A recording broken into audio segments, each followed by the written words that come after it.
Bonsoir à tous et à toutes. Je suis Neima Toussakande, je suis chargée de communication à l'Association des blogueurs du Burkina. Bienvenue à ce deuxième numéro du Café des partenaires, qui est une rencontre organisée par l'Association des blogueurs du Burkina, avec l'un des partenaires avec lesquels nous œuvrons dans le cadre du projet JICA, qui est Gouvernance inclusive. Et c'est un programme qui a été mis en place par Diaconia, dans lequel les différents partenaires ont des projets spécifiques. Et le café de partenaires est une idée de l'association pour recevoir des partenaires clés avec lesquels nous travaillons, pour qu'ils puissent partager avec nous des expériences, des bonnes pratiques, des astuces en matière de démocratie, de citoyenneté et de civisme. Pour le premier numéro, nous avons eu la chance de rencontrer EduCommunique Afrique, qui nous a fait le plaisir de nous présenter son observatoire des réseaux sociaux le mois passé, le 10 passé. Donc c'était au siège de EduCommunique Afrique et vous avez la possibilité de revoir le live sur notre page. Pour ce deuxième numéro, nous recevons le Centre pour la gouvernance démocratique. Et cette fois-ci, c'est pour partager l'expérience du CGD en matière de renforcement de participation citoyenne en période de transition politique. Et pour ce soir, nous avons la chance d'avoir M. Somda, qui bien sûr va nous développer le contenu de son exposé. Pour cette soirée, nous allons aller avec un schéma simple. Après cette allocution, je vais donner la parole à M. Somda, qui aura le temps de nous donner le contenu de son exposé. Après cela, nous aurons un temps de questions-réponses et nous allons ouvrir une liste sur laquelle vous pourrez vous inscrire afin de poser vos questions. Et ce sera aussi l'occasion pour nous de prendre les questions de vous qui êtes en ligne et nous vous invitons à les laisser dans les commentaires. Après cette phase de questions-réponses, nous allons clore plutôt la soirée avec le mot du président de l'association des blogueurs. Donc, sans plus tarder, Monsieur Somda, nous allons vous donner la parole. À vous la parole. Merci. Bonsoir à toutes et à tous. Bonsoir à toutes et à tous. Bonsoir. Je sais que vous m'en voulez énormément et c'est tout à fait légitime parce que là, j'ai accusé un gros retard et je me dois de vous présenter mes sincères excuses pour ce gros retard. J'étais ici la matinée. J'ai bougé d'ici vers 13h30. Je devais animer une conférence avec la SE, la Cour des comptes. À Ouaga 2000, on vient juste de le tirer. Ce n'était pas aisé de quitter un présidium avec des présidents d'institutions sur la table. Donc c'est pour ça que c'était un peu compliqué pour moi de me libérer. C'est l'explication de mon retard, mais ce n'est pas une justification. Parce que pour moi, les retards ne se justifient pas, voilà, sauf cas de force majeure. Voilà. Donc, ceci dit, si mes excuses sont acceptées, je pense que je serai davantage à l'aise pour commencer. Est-ce que les excuses sont acceptées? Ok. Grandement merci pour la compréhension. Je réponds au nom de Somda Assegna. On m'appelle aussi Anselme. Voilà, je suis juriste, publiciste de formation, et principalement chargé de programme au Centre pour la gouvernance démocratique, en abrégé CGD. Et je ne saurais présenter l'expérience du CGD sans d'abord présenter le CGD. Mais avant, je voudrais remercier une fois de plus ABB, en tout cas qui ne cesse de solliciter ma modeste personne pour contribuer à la mise en œuvre des activités que l'organisation a pu obtenir dans le cadre du projet qui a été soumis à Diaconia et accepté par cette dernière. Et donc, grandement merci à ABB, à son président, à M. Diallo, le responsable du programme, et à toute l'équipe. J'ai à ma droite une collaboratrice de longue date, parce qu'elle a fait ses armes dans les cellules CGD. Donc, au CGD, nous sommes fiers, en tout cas, de voir que certains de nos produits sont aujourd'hui dans des associations où elles font, en tout cas, prévaloir les connaissances acquises durant leur passage au CGD. On voit que les gens ont grandi et c'est tout notre souhait et toute notre admiration à toi, Sakandé. Voilà, grandement, et félicitations à toi. Merci. Voilà. Et je disais tantôt que je ne saurais présenter l'expérience du CGD sans vous présenter le CGD. C'est vrai que je suis certain que dans la salle, beaucoup d'entre vous connaissiez déjà le CGD, mais il ne serait pas superfétatoire de quand même revenir brièvement sur la présentation du CGD. Le Centre pour la gouvernance démocratique est un centre de recherche. Voilà, nous sommes une ONG de droit burkinabé et vous savez bien que la société civile est compartimentée en 11 blocs, dont un bloc est réservé aux instituts et centres de recherche. Donc le CGD fait partie des think tanks, pour parler comme les anglo-saxons. Donc c'est un cercle de réflexion qui a été créé en mars 2001, et plus précisément le 29 mars 2001. Donc ça fait 22 ans déjà que le CGD est sur l'échiquier des organisations de la société civile. Et le CGD a pu obtenir en 2018 le statut d'association reconnue d'utilité publique. Donc ce qui fait que l'organisation a pris une autre dimension. Et en 2023, le 30 juin dernier, le CGD a été érigé en ONG nationale. Voilà, donc et le CGD a été créé avec pour thématique d'intervention la gouvernance démocratique. Et qui dit gouvernance démocratique, vous savez bien, la gouvernance est compartimentée en 3 grands domaines. La gouvernance politique, la gouvernance administrative et la gouvernance socio-économique. Même si avec l'évolution de la situation actuelle, on entend davantage parler de gouvernance du secteur de la sécurité ou de gouvernance environnementale, voilà, de gouvernance, je ne sais quoi encore, mais les 3 grands domaines sont naturellement adressés par le CGD dans sa stratégie d'intervention. Et à l'intérieur de ces 3 domaines, il faut dire que globalement, le CGD travaille dans le domaine du renforcement du constitutionnalisme et de l'état de droit. Nous faisons aussi dans le suivi des politiques publiques, nous faisons dans la gouvernance locale, la gouvernance des ressources extractives, nous faisons dans le renforcement de la citoyenneté et la participation, nous faisons dans les droits humains, et ce qui fait partie aussi de notre raison d'être. Nous faisons dans l'administration des élections. Nous sommes une des organisations qui a une expertise électorale au niveau national et international. Et donc, les processus électoraux nous intéressent. Et nous faisons également dans les questions relatives à la paix, la sécurité et la justice. Et nous faisons également dans les questions relatives au genre et à l'inclusion. Voilà, pour ne citer que ces domaines-là. Donc, il faut dire que c'est une organisation qui intervient en tout cas dans plusieurs segments de la gouvernance démocratique. Et donc, après cette présentation du CGD, je m'avais à présent abordé la thématique. On dit notre expérience en termes de participation citoyenne. Mais ici, comme on l'a fait ce matin dans l'exercice, de revenir sur d'abord la participation citoyenne. Et on dit dans un contexte de transition, on va essayer de définir c'est quoi une transition, même si ça semble quelque chose d'anodin. Voilà, on pense que c'est quelque chose de perceptible par tous. Peut-être que les schémas ont changé, on verra bien. Mais c'est pour dire que la participation citoyenne peut être définie simplement comme la possibilité au fait aux citoyens et citoyennes, aux organisations, de contribuer à la gestion de la chose publique, voilà, à la gestion de la société tout simplement. Et donc la participation citoyenne intervient, si vous voulez, comme un peu une alternative à la crise de la représentation.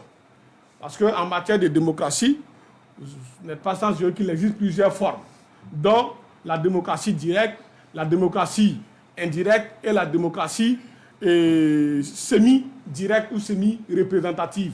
Mais une autre forme est née qu'on appelle la démocratie participative, qui est une forme de démocratie qui essaie de corriger les effets pervers de la représentation, parce que la représentation, c'est de la fiction juridique.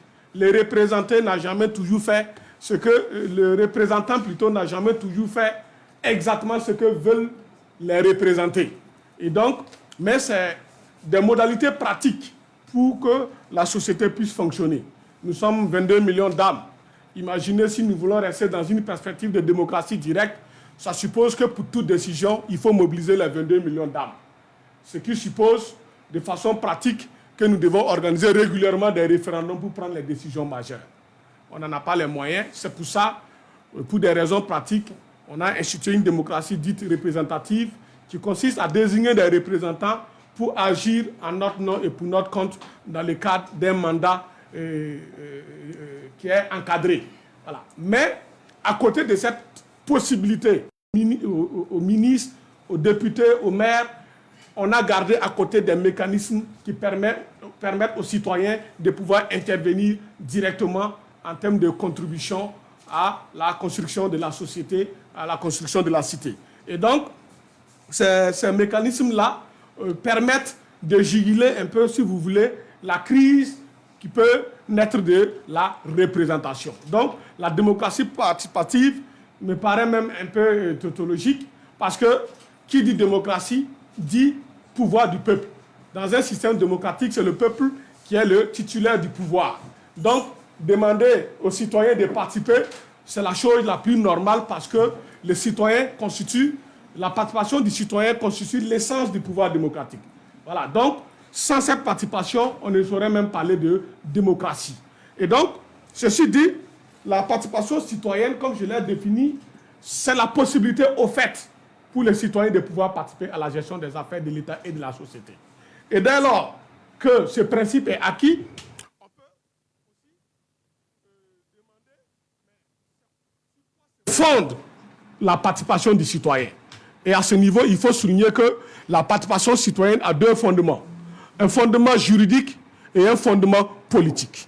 Au niveau du fondement juridique, il faut dire qu'il y a plusieurs instruments juridiques, à la fois internationaux et nationaux, qui confèrent les possibilités de participation aux citoyens. Et parmi les instruments juridiques internationaux, il faut citer la Déclaration universelle des droits de l'homme du 10 janvier 1948, qui, en son article 21, offre les droits de participation aux citoyens. À côté de la Déclaration universelle des droits de l'homme, toujours au plan international, nous avions le Pacte international sur les droits civils et politiques, 1966, qui accorde également les droits de participation.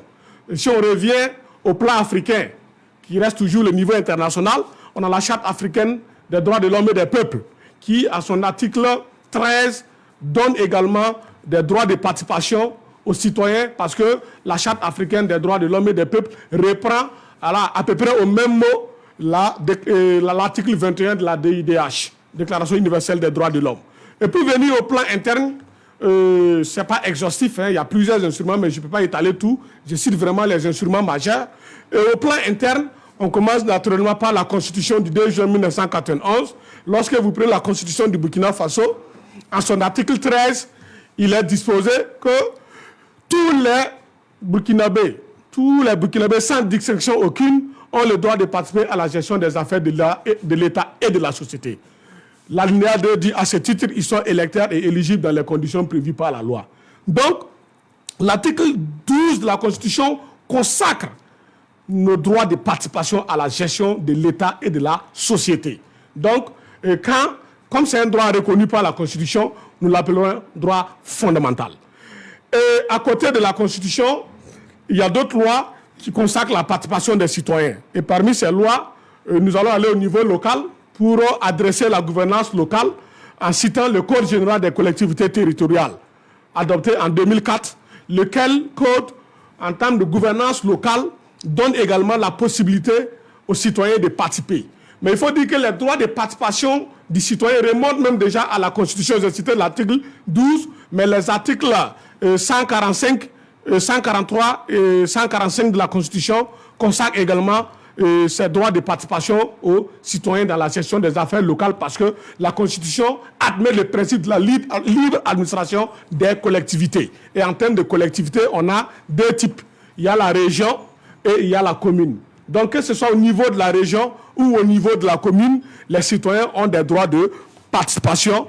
Et donc, dans le Code général des collectivités, l'article 11 et l'article 7, y compris des articles comme les articles 242 qui sont des dispositions qui consacrent la possibilité du citoyen de participer à la gestion des affaires publiques locales.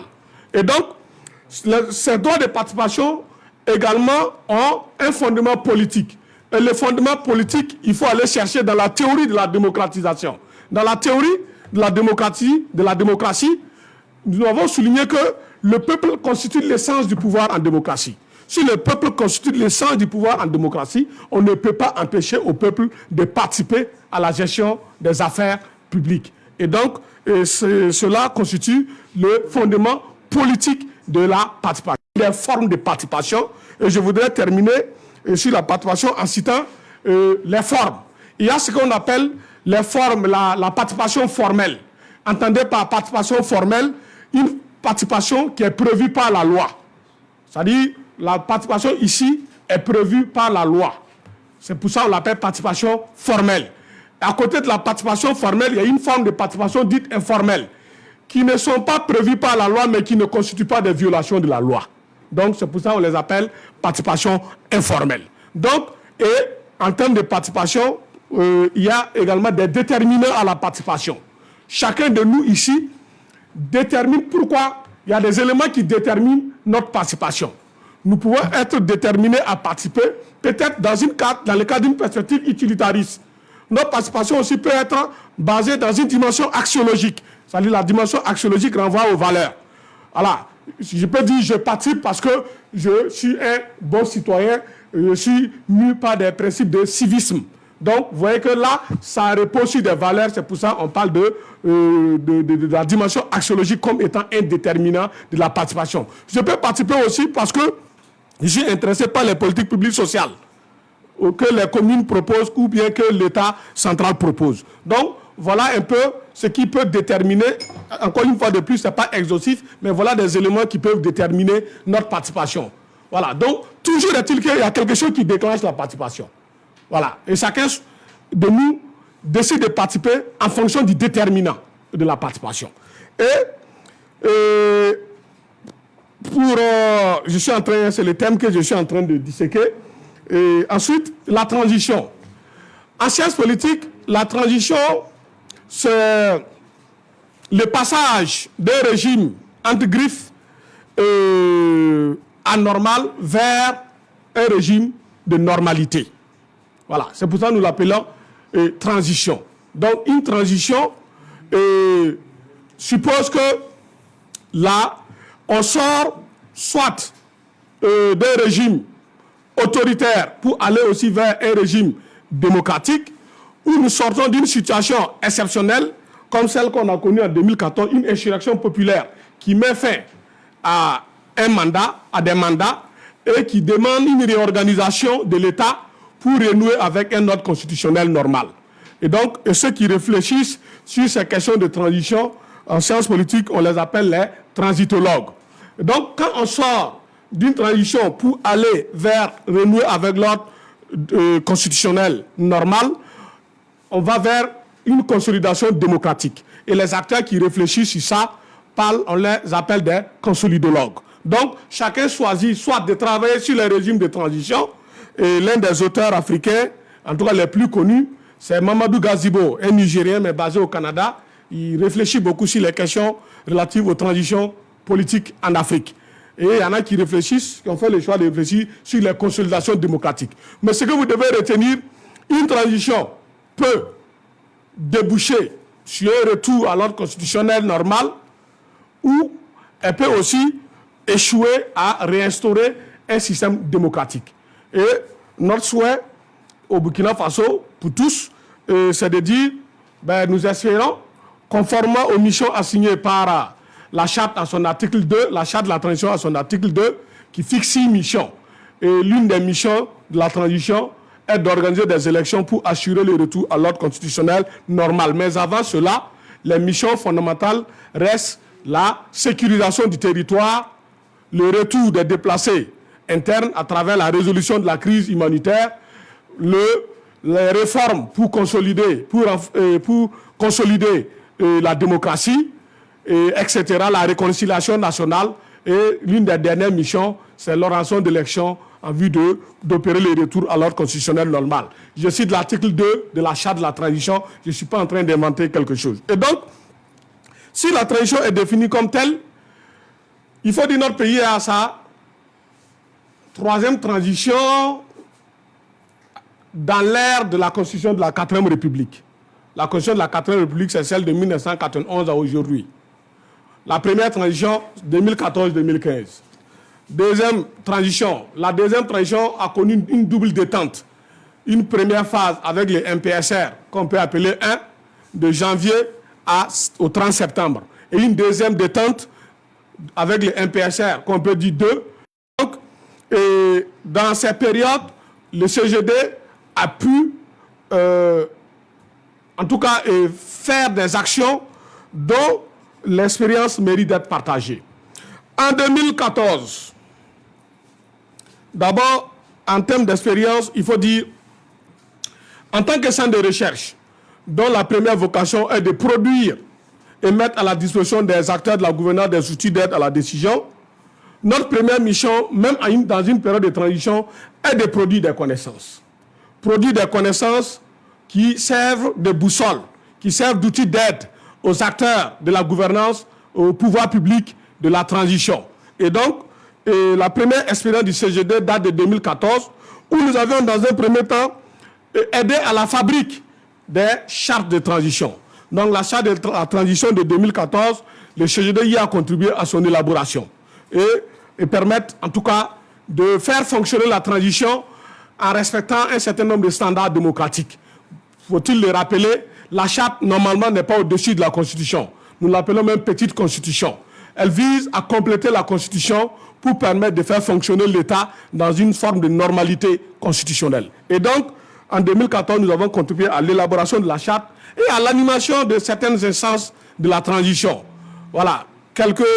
Ce n'est pas le CGD, mais des membres du CGD, certainement, se sont retrouvés dans le gouvernement de transition en 2014 et au Conseil national de transition, dont ma modeste personne, j'ai représenté le CGD au Conseil national de transition en 2014, où j'ai eu le privilège de présider une commission dénommée Commission des affaires sociales et du développement durable, laquelle commission qui a fait opérer les réformes du secteur minier, qui a adopté la loi sur l'assurance maladie universelle, qui a également géré le dossier du statut, par exemple, des eaux et forêts, les statuts des parcs nationaux et bien d'autres dossiers dont on a eu connaissance. Mais le dossier emblématique que j'ai eu à gérer, en tout cas dans le cadre de la transition de 2014, en tant que président de commission, c'est le secteur minier, donc la réforme du secteur minier que j'ai eu le privilège de présider. Et au niveau de 2014, il faut dire que l'autre partie de l'expérience du CGD repose également sur les réformes.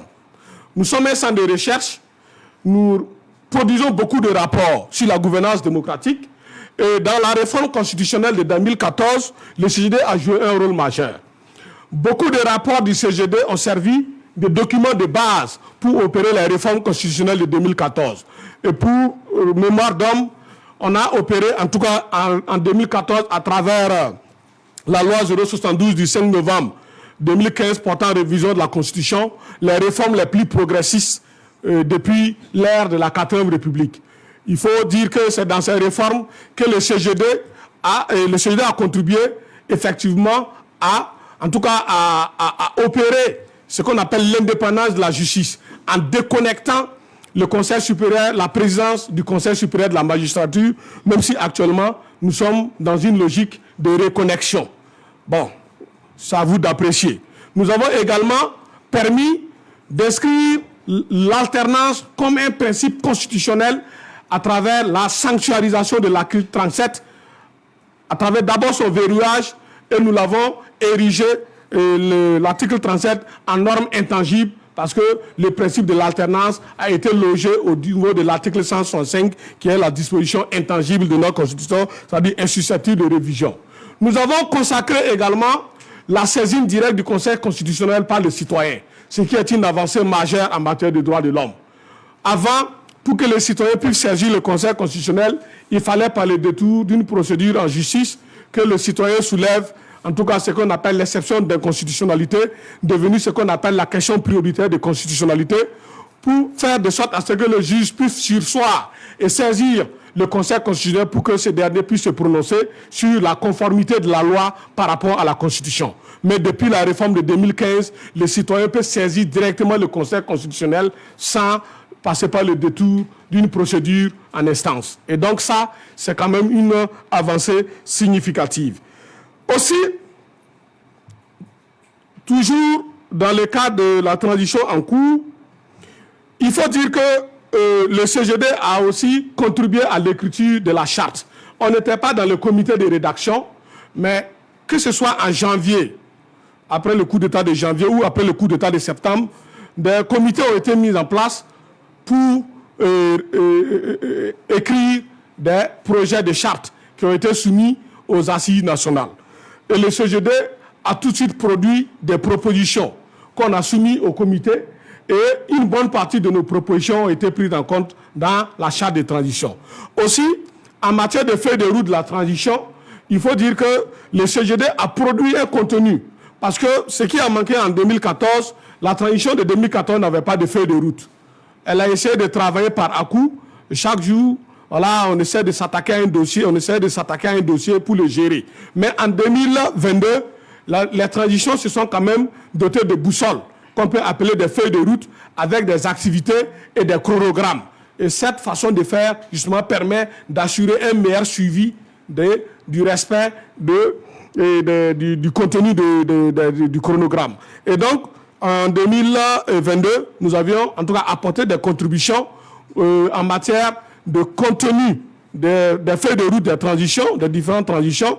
Et il faut le dire, sans en tout cas fausse modestie, que 95 à 98% des propositions que nous avons envoyées au niveau des commissions chargées d'élaborer ces feuilles de route ont été prises en compte.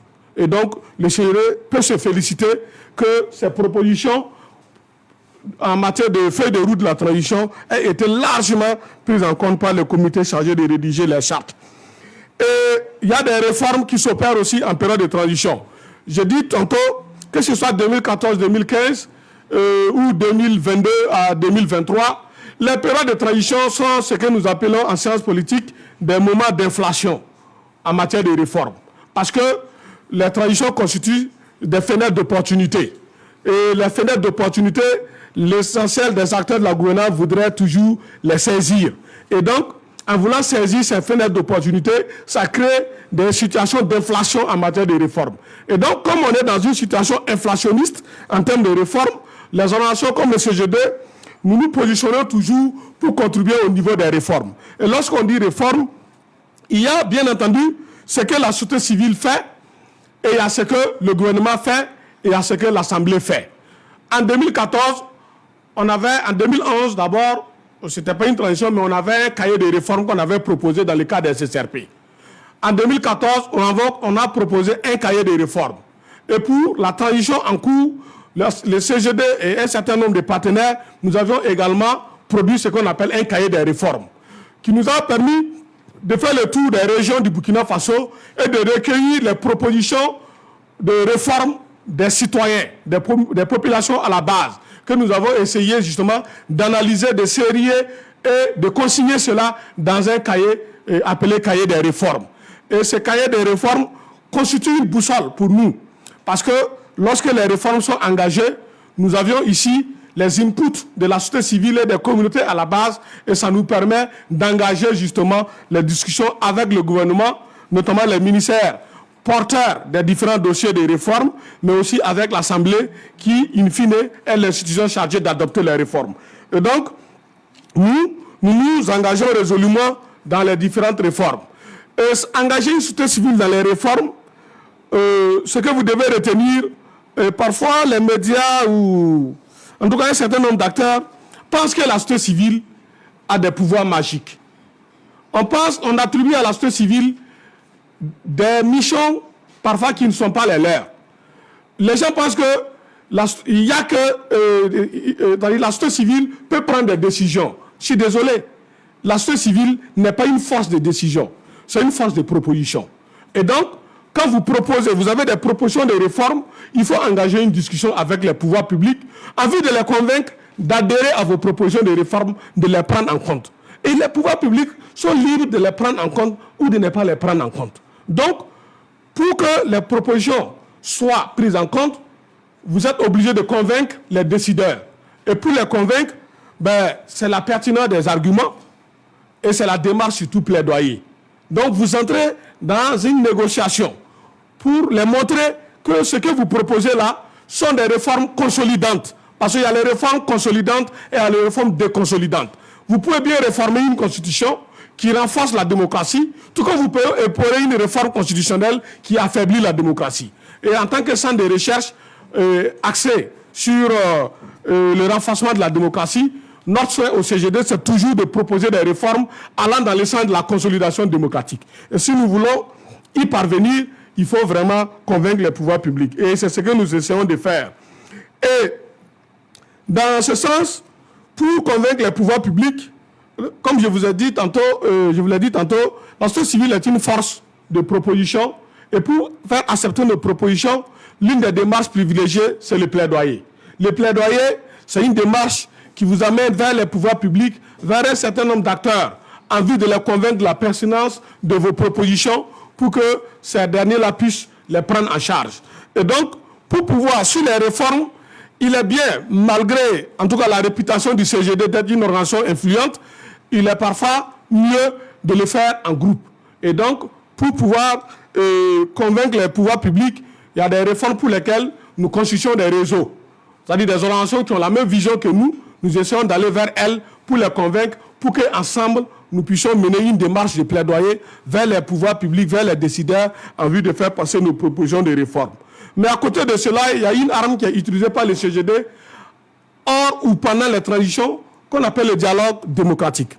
Le dialogue démocratique consiste dans un processus de transition à identifier une problématique d'intérêt national et à convier sur une table de discussion des acteurs ne partageant pas le même point de vue sur le sujet.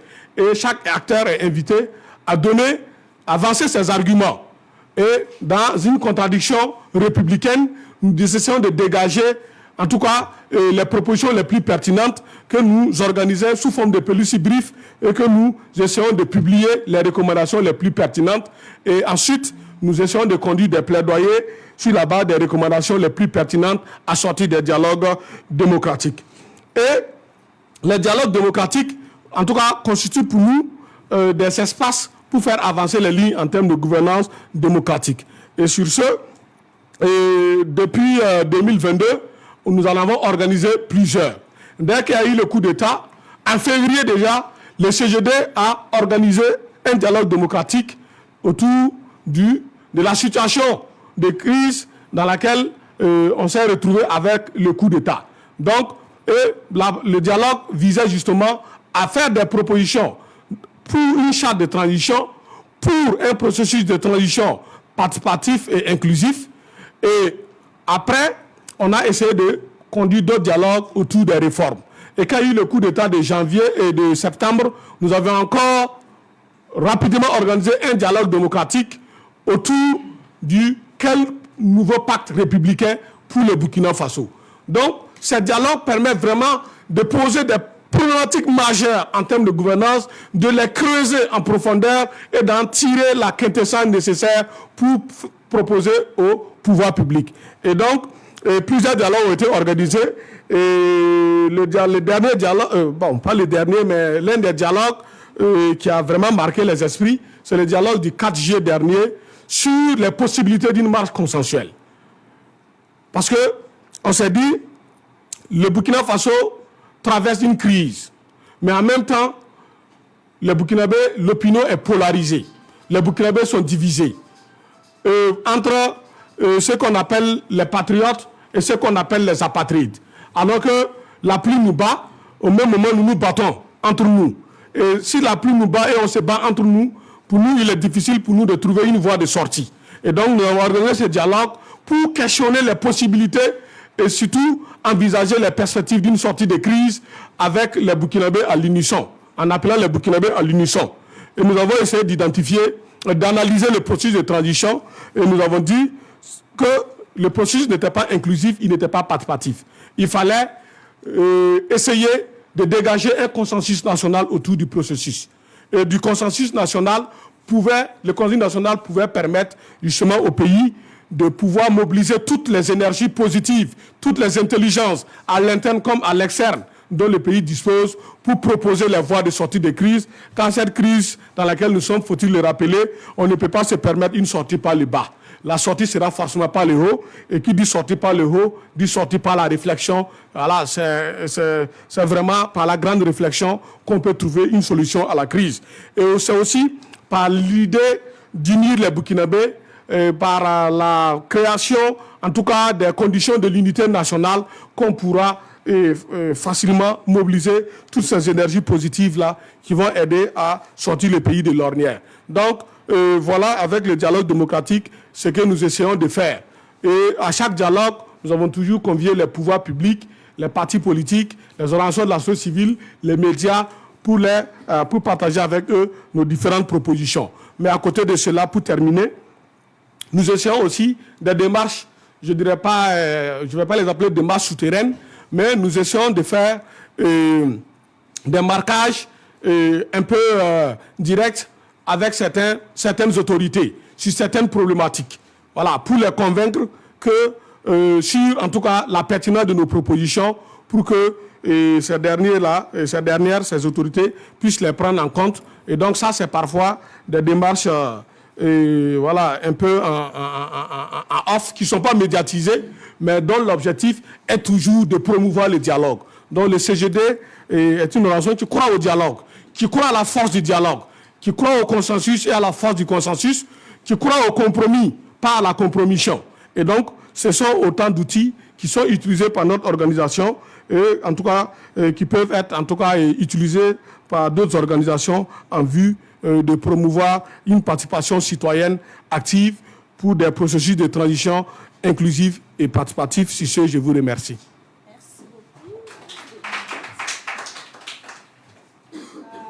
beaucoup, M. Sonda, pour cet exposé et d'avoir respecté le temps aussi.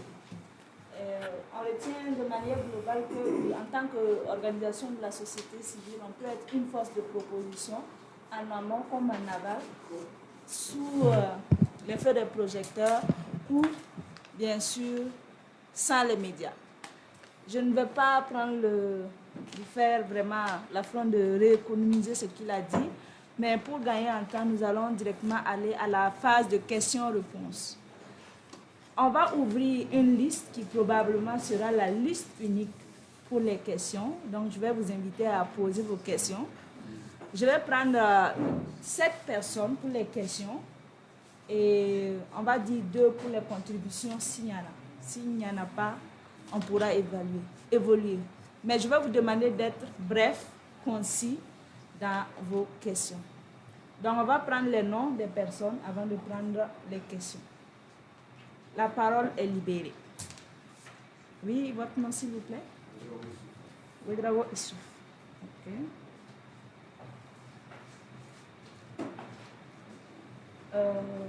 Oui. Zungrana Alain. Wali Mindieba. Oui. Somda Thierry. Il y avait un autre. Oui. Oui. Ok.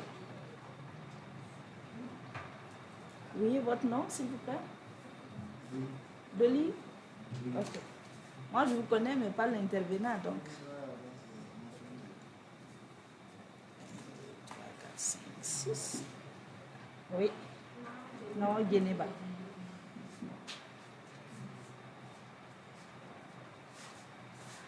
Donc, je pense que la liste est close pour les questions. Est-ce qu'il y a des contributions, des suggestions? On a 2 places à la fin. OK. Il n'y a pas de souci. Donc, on va démarrer avec Ouedraogo Issouf pour sa question. Je suis ravi de ce journaliste Alimafo. Merci à M. Sonda pour son exposé. Ma première question est la suivante. que le CDD a quand même contribué à l'enracinement de la démocratie. Aujourd'hui, vous avez un pays dans lequel on nous fait comprendre que tous nos malheurs sont venus par cette forme de démocratie. Quelle appréciation faites-vous de cette façon de voir par la grande masse qui disent que tous nos malheurs, le malheur qui frappe le Burkina Faso actuellement vient de la démocratie? C'est ma première question. La deuxième question, si réellement les propositions du CGD sont prises en compte par cette transition, on voit actuellement qu'il y a une remise en cause de certains acquis. Normalement, l'émission, par exemple, de l'exécutif dans le Conseil supérieur de la magistrature, qui est un recul démocratique, comme vous venez de le dire, quelle appréciation en fait le CGD. Et pour finir, à l'ère actuelle, est-ce que vous pensez que malgré avec vos propositions qu'on a actuellement, cette transition est-elle prête ou cette transition a envie réellement d'aller à des élections démocratiques parce qu'on a l'impression que c'est une transition qui travaille à faire taire toute voix discordante qui ne va pas dans le même sens que les autorités actuelles? Merci. Merci beaucoup, Monsieur Ouedraogo. Monsieur Zungrana, vous avez la parole.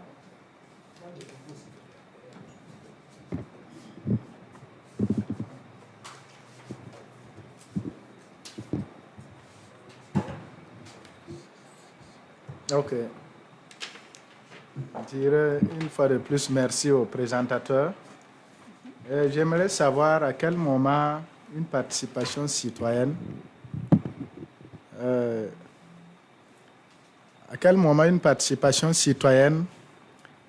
n'est pas formelle. Si on peut avoir plus de précision. Et pour le cas de... vous avez donné un exemple. Bon, ce n'est pas un exemple. Vous nous avez fait rappeler que il y a eu un texte qui a été élaboré après avoir travaillé en concertation avec les 13 régions, ce qui a été soumis à l'Assemblée. J'aimerais savoir, est-ce que votre structure s'inscrit à acter vraiment ce travail-là?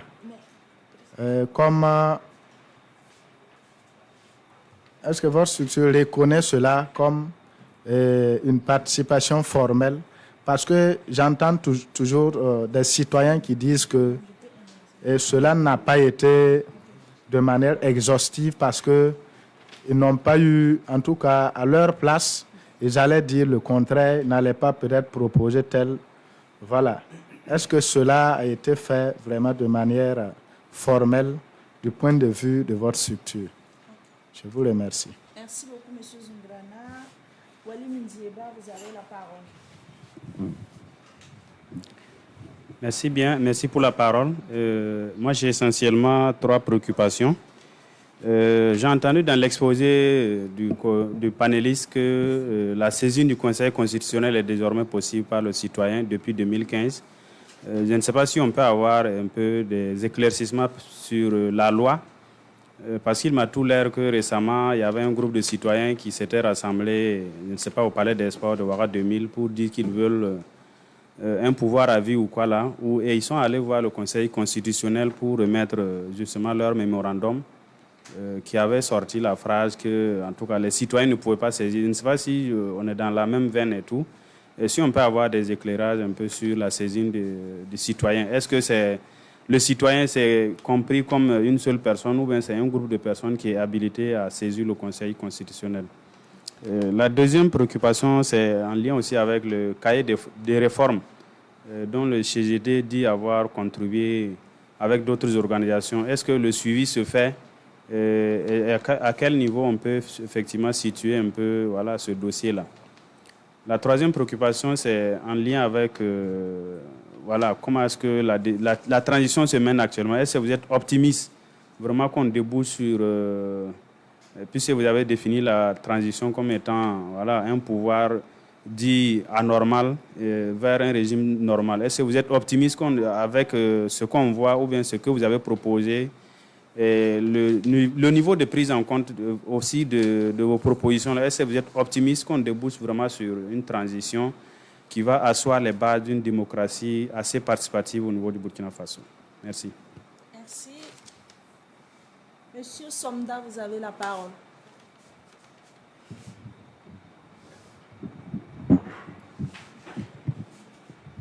Alors, merci M. Somda pour cette brillante présentation. Ma question s'étend sur le cahier de charge. Je ne sais pas trop quelle est la teneur de ce cahier-là. Parce que vous avez dit qu'en 2014 et également en 2022, vous avez eu à faire des réformes. Alors, pouvez-vous nous dire quelle est la teneur de ce cahier-là? Et également, nous voyons cette masse populaire actuelle qui soutient cette transition. Est-ce que ce n'est pas une forme de démocratie dans le fond? Parce que si l'on pense que la démocratie, c'est le pouvoir par le peuple, et que cette masse populaire qui constitue, en quelque sorte, je dirais, la majorité, est-ce que ce n'est pas une forme de démocratie dans le fond? Ok, merci M. Somda. La parole est à M. Ouedraogo Séverin.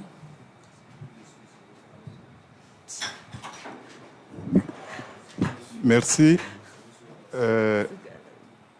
L'occasion m'est donnée aujourd'hui de rencontrer M. Somda en personne parce que je le suivais à travers les communications que vous avez déjà eu à mener avec, bien sûr, l'ABB, l'Association des blogueurs du Burkina.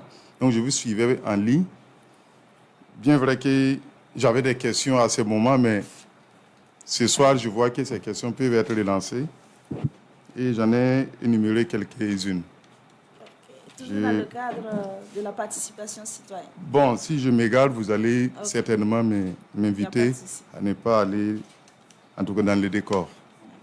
La première question, c'est un peu sur l'expression, je ne sais pas si c'est une citation, que vous avez lancée en disant que la société civile n'est pas une force de décision, mais c'est une force de proposition. C'est bien ça. Vous voyez aujourd'hui que très souvent, nous voyons cette société civile, pour ne pas dire certaines organisations de la société civile, qui a une force. Et cette force, je ne saurais dire une force de proposition, parce que c'est une force qui les amène même à fouiller, par exemple, les véhicules des gens pour savoir est-ce que vous n'amenez pas des armes pour entrer dans le pays. Pourtant, nous pensons quand même qu'il y a des gens bien indiqués qui doivent faire ce travail. Est-ce qu'à ce moment, on peut parler d'une société civile qui a une force de proposition? Surtout qu'il y a des voies qui sont barricadées par ces mêmes personnes. Ça, c'est la première question. La deuxième, en cas de non-respect de la charte, certainement que les CGD a participé à la rédaction, bien sûr, de cette charte. Quelle peut être la participation citoyenne pour une consolidation de la démocratie en pareille situation?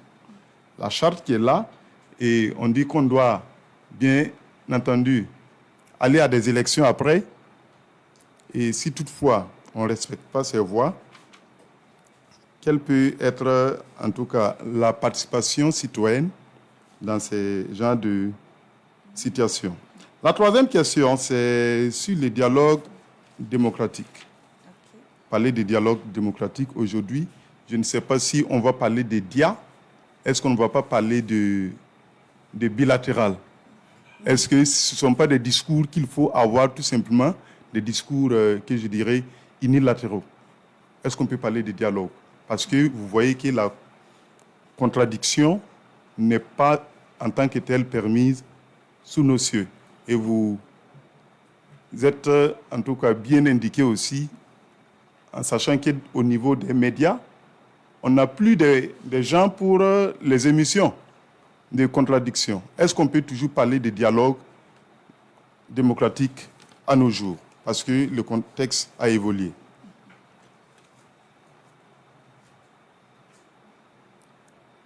Les questions dont je disais que je voulais relancer, c'est un peu en lien avec les médias, parce que je suis journaliste également. Les médias invités aujourd'hui à une communication de guerre, comme on nous la chante chaque jour, est-ce que cela peut consolider exactement à un ancrage démocratique? Si les médias doivent forcément communiquer, faire une communication de guerre. Et pour terminer, c'est sur la détermination du président du CISC, Conseil supérieur de communication.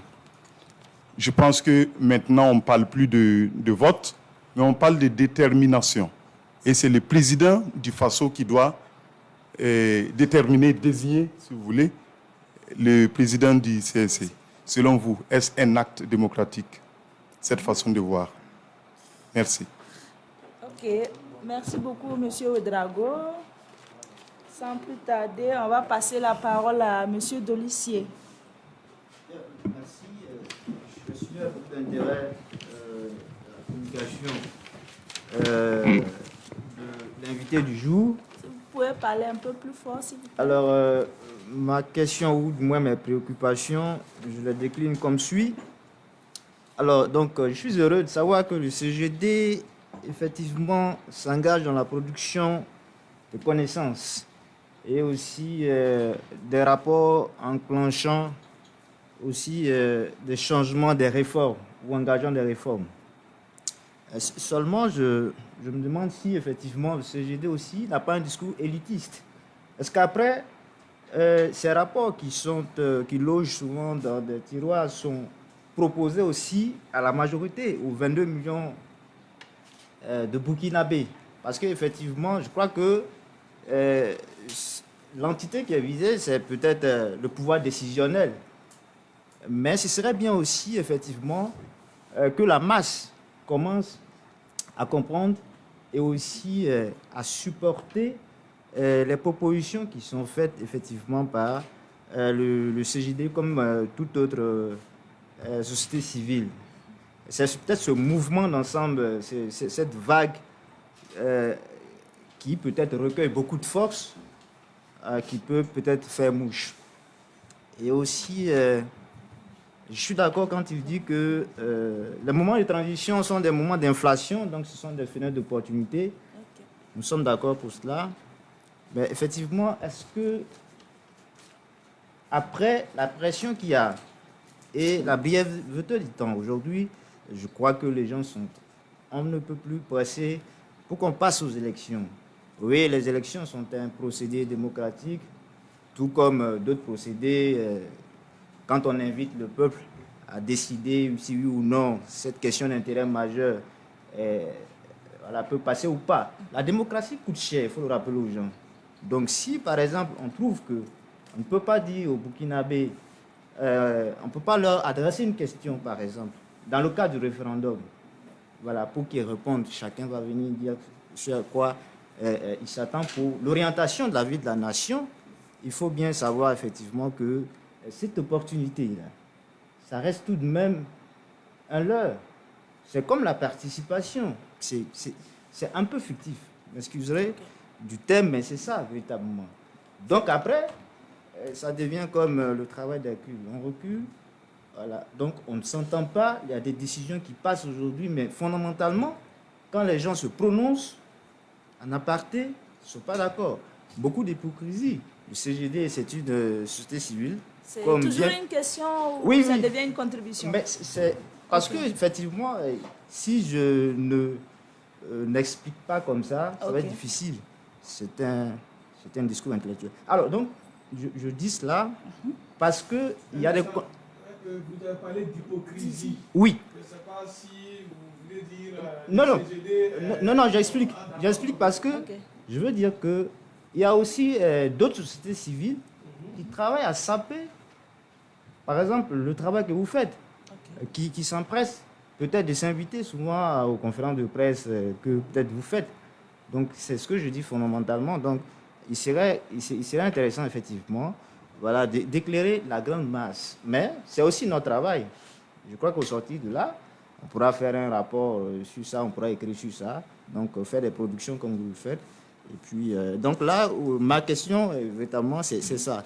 Donc, fenêtre d'opportunité, oui, mais est-ce qu'après, c'est vraiment profitable? Ou comment est-ce qu'on fait pour rentabiliser ça? Pour que ce soit véritablement, est-ce que le délai accordé est raisonnable? Est-ce qu'en une année ou en 2 ans, on règle une situation vieille de plus de 40 ans, par exemple? Ok, par exemple. Okay. Merci. Il n'y a pas de souci. Donc, on va terminer avec Nao Djeneba pour sa question.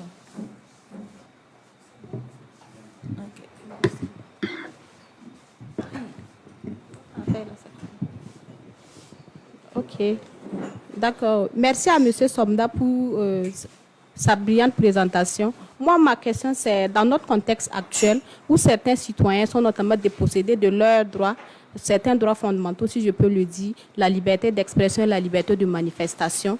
Le CGD étant un centre de réflexion et de recherche démocratique, que fait le CGD dans ce contexte-là?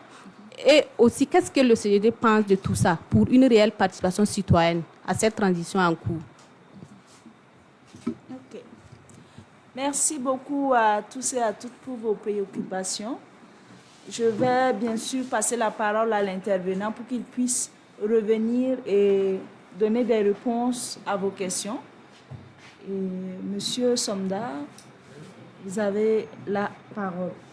Donc, on commence déjà avec Monsieur Ouedraogo qui avait posé des questions. Ok. D'abord, dire merci aux uns aux autres pour la contribution et aussi pour ces questions qui, somme toute, sont pertinentes. Je m'avais d'abord commencé par les questions de M. Ouedraogo Youssouf, qui, justement, pose la question relative à ce discours ambiant tendant à faire de la démocratie la responsable de nos malheurs. Et oui, lorsqu'on écoute justement, en tout cas certains audios, certaines prises de position sur les réseaux sociaux ou les émissions d'expression directe, on se rend compte que la démocratie fait l'objet d'un bashing. Voilà, la démocratie fait l'objet d'un bashing et qui peut nous amener à dire oui, nous assistons à un rejet de l'idéal démocratique. Que ça peut nous amener à conclure peut-être de façon hâtive que le Burkina Faso n'est plus concerné par le projet démocratique. Et à ce niveau, je voudrais répondre en rappelant aux gens l'article 2 de la charte sur les missions de la transition, dont une des missions, la 4e mission, si ma mémoire est bonne, parle justement de réformes visant à consolider la démocratie. Donc, quand vous prenez la charte de son préambule à son contenu en termes d'articles, moi, je parcours la charte, moi, je suis juriste, je ne vois pas un seul article de la charte. On ne parle même pas de la Constitution, qui remet en cause la démocratie. Au contraire, la charte dit qu'il faut faire des réformes qui vont consolider la démocratie. Et dans le discours ambiant, on a des gens qui disent, il y en a qui disent démocratie. Voilà, c'est un démon. C'est elle qui est la cause de nos malheurs. Et à ces personnes, moi j'essaie de les comprendre. J'essaie de la comprendre et en même temps j'essaie de répondre. Premièrement, il faut le reconnaître. Parce que si l'élite ne fait pas son autocritique en matière d'expérience démocratique de notre pays, on peut jeter en tout cas l'anathème sur ces personnes-là si on n'essaie pas d'analyser notre propre comportement en tant qu'élite, société civile, élite intellectuelle, élite politique. Je parle de toutes ces élites-là. Nous allons croire que ces gens-là ont totalement tort. D'abord, nous avons dans ce pays, pendant longtemps, construit ce que j'appelle une démocratie rhizome. Vous connaissez le rhizome, cette plante qui est dans l'eau, dont les fleurs sont vraiment très jolies, les feuilles sur l'eau, mais qui n'a pas de véritable enracinement sous la terre. Vous voyez, c'est comme une démocratie hors sol. Et on a fait comprendre à nos populations que oui, allez-y voter, c'est ça la démocratie. D'accord? On n'a pas travaillé à convaincre, en tout cas à partager l'idéal démocratique avec nos masses populaires. C'est un travail que nous avons manqué. Et ça, nous devons avoir cette décence de reconnaître que, en tant qu'élite, moi, je connais tous les bienfaits de la démocratie. Beaucoup de partis se revendiquent de l'idéal démocratique. Mais regardez, qui a vu des partis, par exemple, en période hors campagne, si vous avez une fois assisté à une conférence publique organisée par un parti politique, je dis en période hors campagne, pour parler de citoyenneté, de civisme, de la démocratie, de l'état des droits humains, moi, je n'ai jamais assisté à une telle conférence, en tout cas organisée par un parti où on invite la jeunesse, les masses populaires à venir participer. Or, tout ce que je vous ai cité, c'est des éléments du contenu de la démocratie. Mais on ne voit les gens qu'en période électorale. Votez pour moi. Et après les élections, vous voyez, avec toute sa dimension ludique, après les élections, les gens ont disparu. Bon, et aujourd'hui, vous voyez, tous ces gens qu'on avait jadis mis en périphérie pour rester au centre, mais la périphérie a rejoint le centre et a mis le centre en périphérie. C'est à ça que nous assistons. Et pour la situation, je voudrais qu'on se regarde nous-mêmes. Hein? Voilà. Dans un miroir et nous corriger. Voilà. Je ne vais pas accabler la société civile parce qu'une organisation comme le CGD, nous, on n'est pas dans campagne ou on n'a pas à faire de campagne ou hors campagne. On a toujours travaillé à renforcer la citoyenneté. J'étais ici le matin, nous avons 18 cellules CGD dans 18 campus universitaires. Mais, en même temps, ça répond aux reproches de l'autre. Est-ce qu'on n'est pas un peu élitiste? En faisant le choix d'être dans les universités, est-ce que ça ne rend pas notre travail, disons, insuffisant? Est-ce qu'il ne faut pas dépasser le cadre des universités pour aller vers les masses populaires, vers ces gens des marchés ayards, vers ces gens qui ne sont pas allés à l'école ou qui ne sont pas allés loin à l'école? Est-ce que ce n'est pas eux qu'il faut convaincre plutôt que de chercher à convaincre une élite intellectuelle qui décide peut-être de renier certaines choses selon les intérêts du moment? Ça, c'est une question, mais je voudrais rassurer que nous avons décidé au CGD de changer un peu de fusil d'épaule.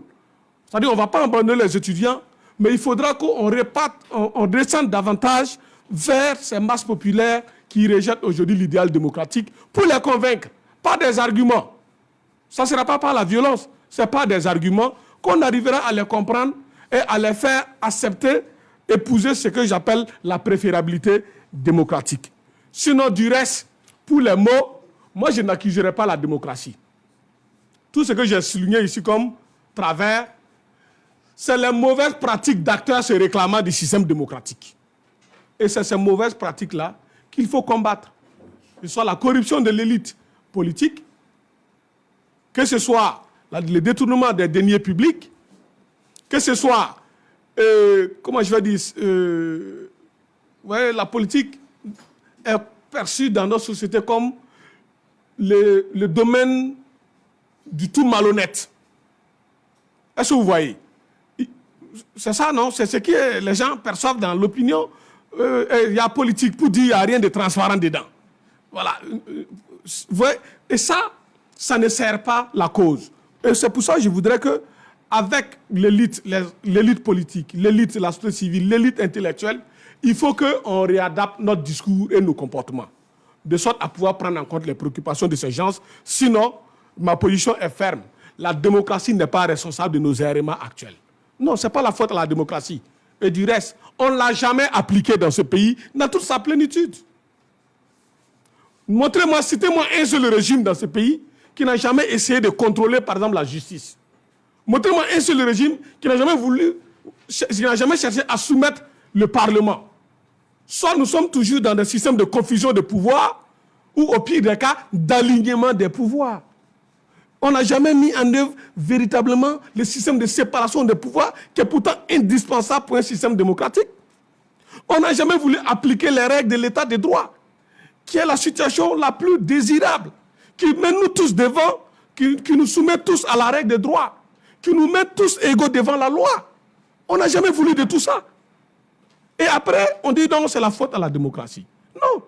Ce n'est pas la faute à la démocratie. Pour moi, c'est la faute à des acteurs se réclamant du système démocratique parce que dans ce pays, on n'a jamais appliqué la démocratie dans tous ses standards. Donc, c'est ça notre problème. Sinon, ce n'est pas la faute à la démocratie. Et dans la même veine, il a parlé des remises en cause des acquis. Et oui, effectivement, nous assistons à une remise en cause des acquis. Et je l'ai souligné, les réformes en cours, les réformes constitutionnelles en cours, nous n'approuvons pas, en tout cas, toutes les réformes. Et nous l'avons fait savoir à l'Assemblée. Le premier problème même de ces réformes, c'est d'ordre formel plutôt. Avant d'être d'ordre procédural, d'ordre formel. Est-ce que c'est possible de réviser la Constitution dans la situation actuelle, quand on lit l'article 165? Donc, c'est le principe même de la révision pose problème. Ça, c'est le premier élément. Et le deuxième élément, c'est cette tendance de vouloir caporaliser de nouveau la justice. Vous voyez comment les gens se sont battus pour avoir une justice indépendante. Les États généraux de la justice en 2015, on s'en souvient. Le pacte pour le renouveau de la justice, signé par les acteurs, avait marqué un grand pas. Mais j'ai le sentiment que les Burkinabés, je ne sais pas si c'est un complexe, j'ai suivi les ministres qui se plaisaient à dire que, oui, dans aucun pays au monde ou avec nos voisins, on ne voit ce qu'on a vu, on a fait au Burkina. Mais si nous, on a fait quelque chose de bien, pourquoi ne pas travailler à préserver cela?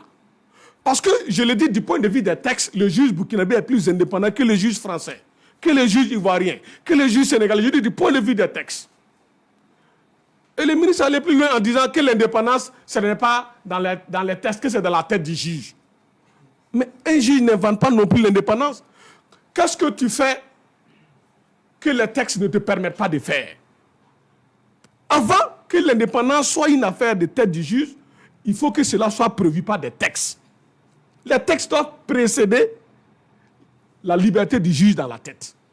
Sinon, s'il n'y a pas les textes, tu vas faire des choses, on va te dire, mais tu n'outres pas tes compétences. Les textes ne permettent pas cela. Ou bien. Donc, c'est vraiment un faux débat qui a été posé. Et pour nous, en tout cas, cette connexion du parquet au ministère de la Justice, pour moi, c'est un grave recul. Mais en même temps, je ris. Ceux qui sont en train de faire ça, je rigole. Tout le monde a à gagner dans une justice indépendante. Tout le monde a à gagner dans un système d'état de droit. Parce que c'est quoi? Le pouvoir, il n'est jamais éternel. Allez-y demander aux gens du CDP ou aux gens du MPP. Ils peuvent témoigner. Mais si vous caporalisez la justice, les jours où vous n'êtes plus au pouvoir, ceux qui prennent le pouvoir, utilisent les textes que vous avez utilisés pour caporaliser la justice pour nommer des juges acquis qui vont vous faire vivre l'enfer. Alors que si on a une justice indépendante, même si vous n'êtes pas au pouvoir, c'est cette justice-là qui peut garantir vos droits. Mais si vous la caporalisez, vos adversaires, une fois que vous n'êtes plus au pouvoir, s'appuieront sur les mêmes textes. Donc c'est pour ça que je dis, tout le monde a à y gagner dans l'indépendance de la justice. Et l'indépendance de la justice n'est pas un privilège du juge. C'est plutôt une précaution, une garantie pour les justiciables. Ce n'est pas un privilège pour les juges. Sinon, les juges ont quoi à voir avec ça? Indépendant ou pas? Est-ce que vous pensez que ça fait mal aux juges? Ça fait plus mal aux justiciables qu'aux juges. Et donc, de ce point de vue, c'est un recul. Pour les CSM, c'est également un recul. Et tout ça, c'est en 2015 qu'on l'avait fait. Bon, j'ai le sentiment qu'on est dans un élan de détricotage de certains acquis de l'insurrection de 2014. Et on ne veut pas qu'on en parle. Non, on est en train de détricoter des réformes que moi je juge consolidantes. Mais on est en train de les détricoter sous les yeux, aux yeux au-dessus d'acteurs majeurs de cette période.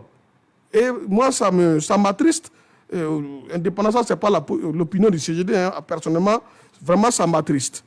Voilà. Et ensuite, transition est-elle prête à l'oration d'élection? Bon, dans les discours que j'entends, que ce soit du Premier ministre, ou en tout cas du président ou des ministres, je ne vois pas, et du point de vue institutionnel, en tout cas moi je ne vois pas d'éléments matériels allant vers l'organisation d'élections. C'est-à-dire pour organiser des élections, il faut faire un enrôlement, parce que selon la loi, quand il y a plus de 6 mois entre 2 élections, c'est bon de procéder à un nouvel enrôlement. On n'a pas fait ça. Au niveau de la CENI, ou en tout cas des institutions, ce qu'on appelle l'OGE, les organismes de gestion des élections, je ne vois aucune ligne bouger. Et dans le discours officiel, en tout cas, apparemment, l'air n'est pas à ça. L'air est à la restauration de l'intégrité du territoire et à la résolution de la crise humanitaire, dit-on. Donc, je ne veux pas non plus les faire un procès d'intention, mais je sais que matériellement, je ne vois rien qui concourt vers l'organisation d'élections en 2024. Parce que, faut-il le rappeler, l'article 21, oui, je pense à l'article 21, ou c'est le quatrième article là, fixe la transition dans une temporalité.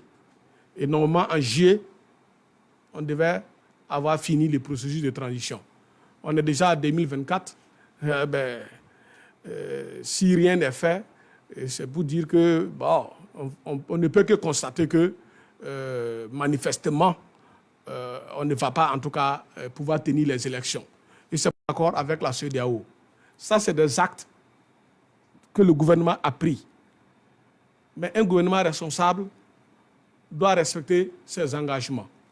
Et si on ne peut pas respecter les engagements, c'est quand même bon d'expliquer pourquoi on ne peut pas respecter les engagements et de rechercher à signer de nouveaux engagements. Mais si tel qu'on se comporte, ce n'est pas une attitude responsable de mon point de vue. Voilà. C'est nous, la CEDEAO ne nous a pas obligés. C'est nous, on a dit même que, combien de mois même c'était trop, le délai de la CEDEAO était trop. Maintenant qu'on n'arrive pas à tenir dans 21 mois, repartons vers les personnes avec qui on a pris des engagements et de leur expliquer qu'on ne pourra pas respecter nos engagements au regard de. Et avant de faire cet exercice, trouvons déjà à l'interne un consensus sur la prorogation en réinstallant des assises nationales pour que les assises, de façon souveraine et de façon consensuelle, puissent définir une nouvelle temporalité. Et à partir de là, les autorités peuvent prendre cette décision des assises et démarcher la CEDEAO sur les possibilités de prorogation. Mais si on se tait, on s'assoit, on fait comme on veut, moi, je n'encourage pas un État à se comporter comme ça. Je pense que ce n'est pas une attitude responsable. Voilà. Sinon, matériellement, je sais que c'est difficile d'organiser les élections. Mais comme on ne pourra pas les faire, il y a une manière de faire qui est respectable et qui est responsable. C'est cette manière-là que j'exhorte les autorités, cette voie que j'exhorte les autorités à emprunter, tout simplement. Voilà. Djungarana, à quel moment une participation n'est pas formelle? Oui, j'ai dit une participation est dite informelle quand elle n'est pas prévue par la loi, mais qui ne constitue pas une violation de la loi. Un exemple. La loi institue dans les collectivités territoriales ce qu'on appelle des journées de redevabilité. On dit chaque maire a l'obligation d'organiser des journées de redevabilité chaque année pour rendre compte aux populations de la manière dont il gère sa collectivité. Ça, c'est la loi qui prévoit, non? L'organisation de ces journées de redevabilité. Maintenant, un maire peut décider même de dire une journée, c'est peu. Moi, je veux même rendre compte, par exemple, trimestriellement. Cette décision, par exemple, de réunir des organisations de la société civile pour rendre compte trimestriellement, vous voyez que ce n'est pas la loi qui l'impose ça. Mais ça ne constitue pas une violation de la loi.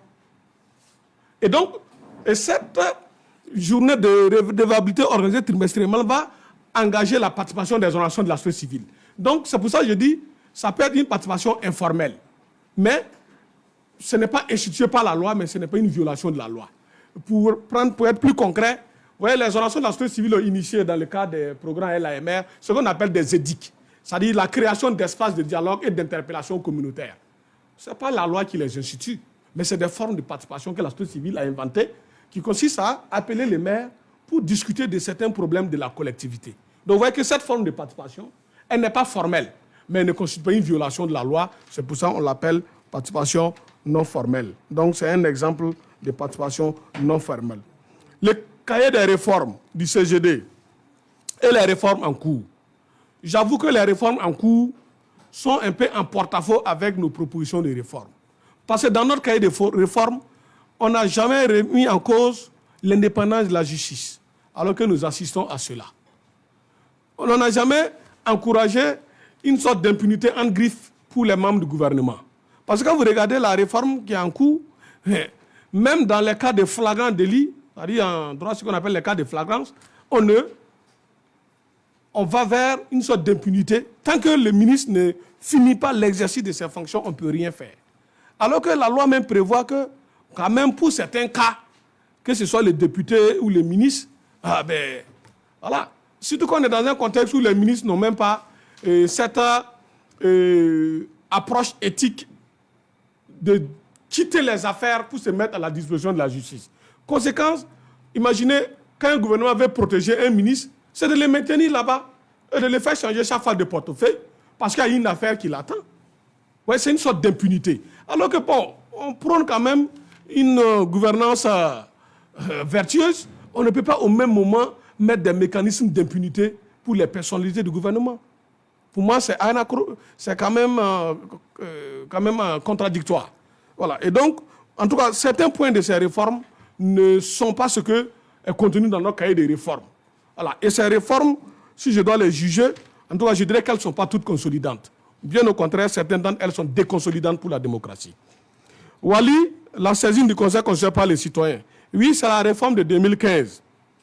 Et je ne sais pas, parce que saisir le Conseil constitutionnel, ce n'est pas le fait de manifester, aller s'arrêter devant le Conseil et puis dire je vais voir le Conseil constitutionnel. Non, c'est toute une procédure. Donc si vous ne respectez pas la procédure, naturellement le juge va vous dire on peut pas, c'est pas comme ça, ça marche. Voilà, il ne s'agit pas d'organiser une manifestation publique pour aller s'arrêter devant le Conseil. Ce n'est pas ça la saisine du Conseil. La saisine du Conseil obéit à des procédures.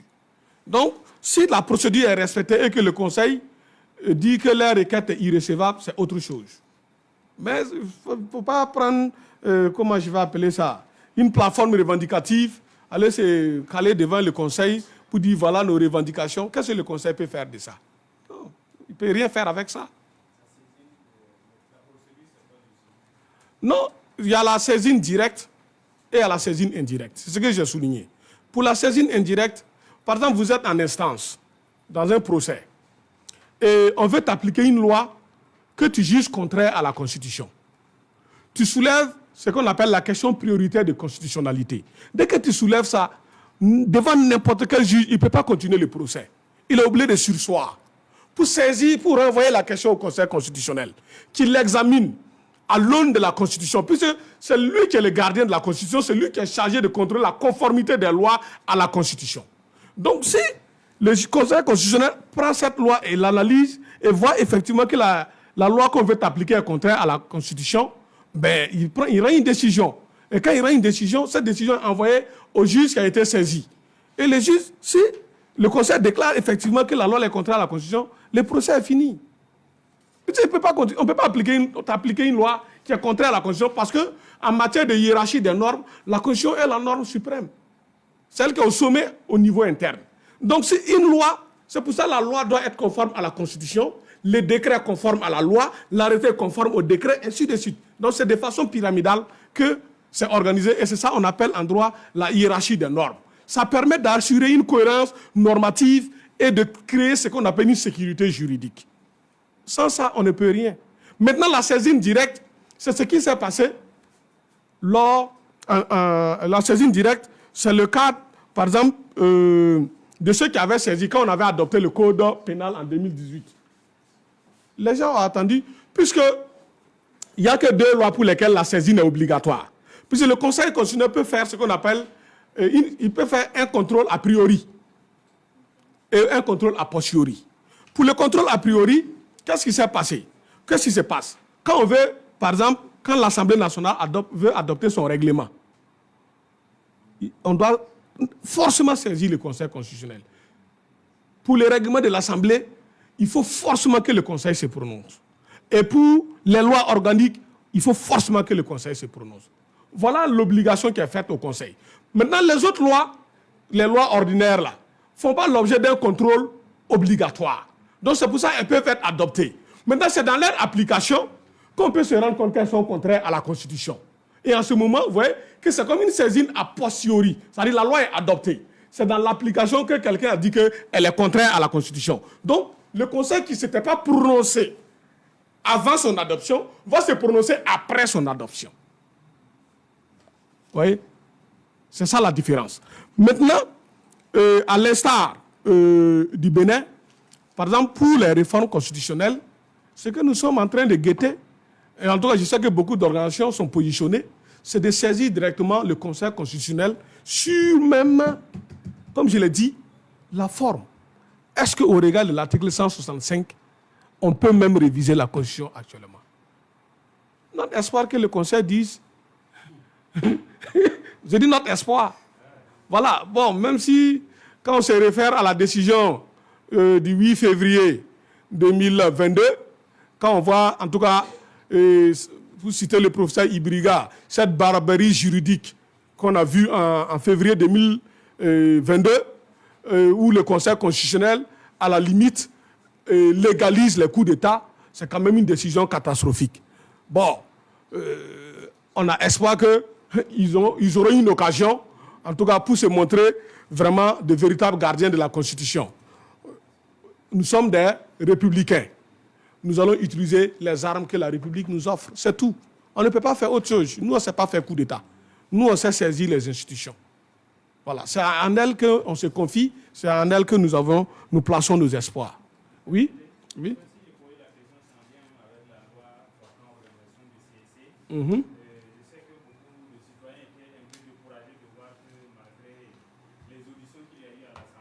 Mm-hmm.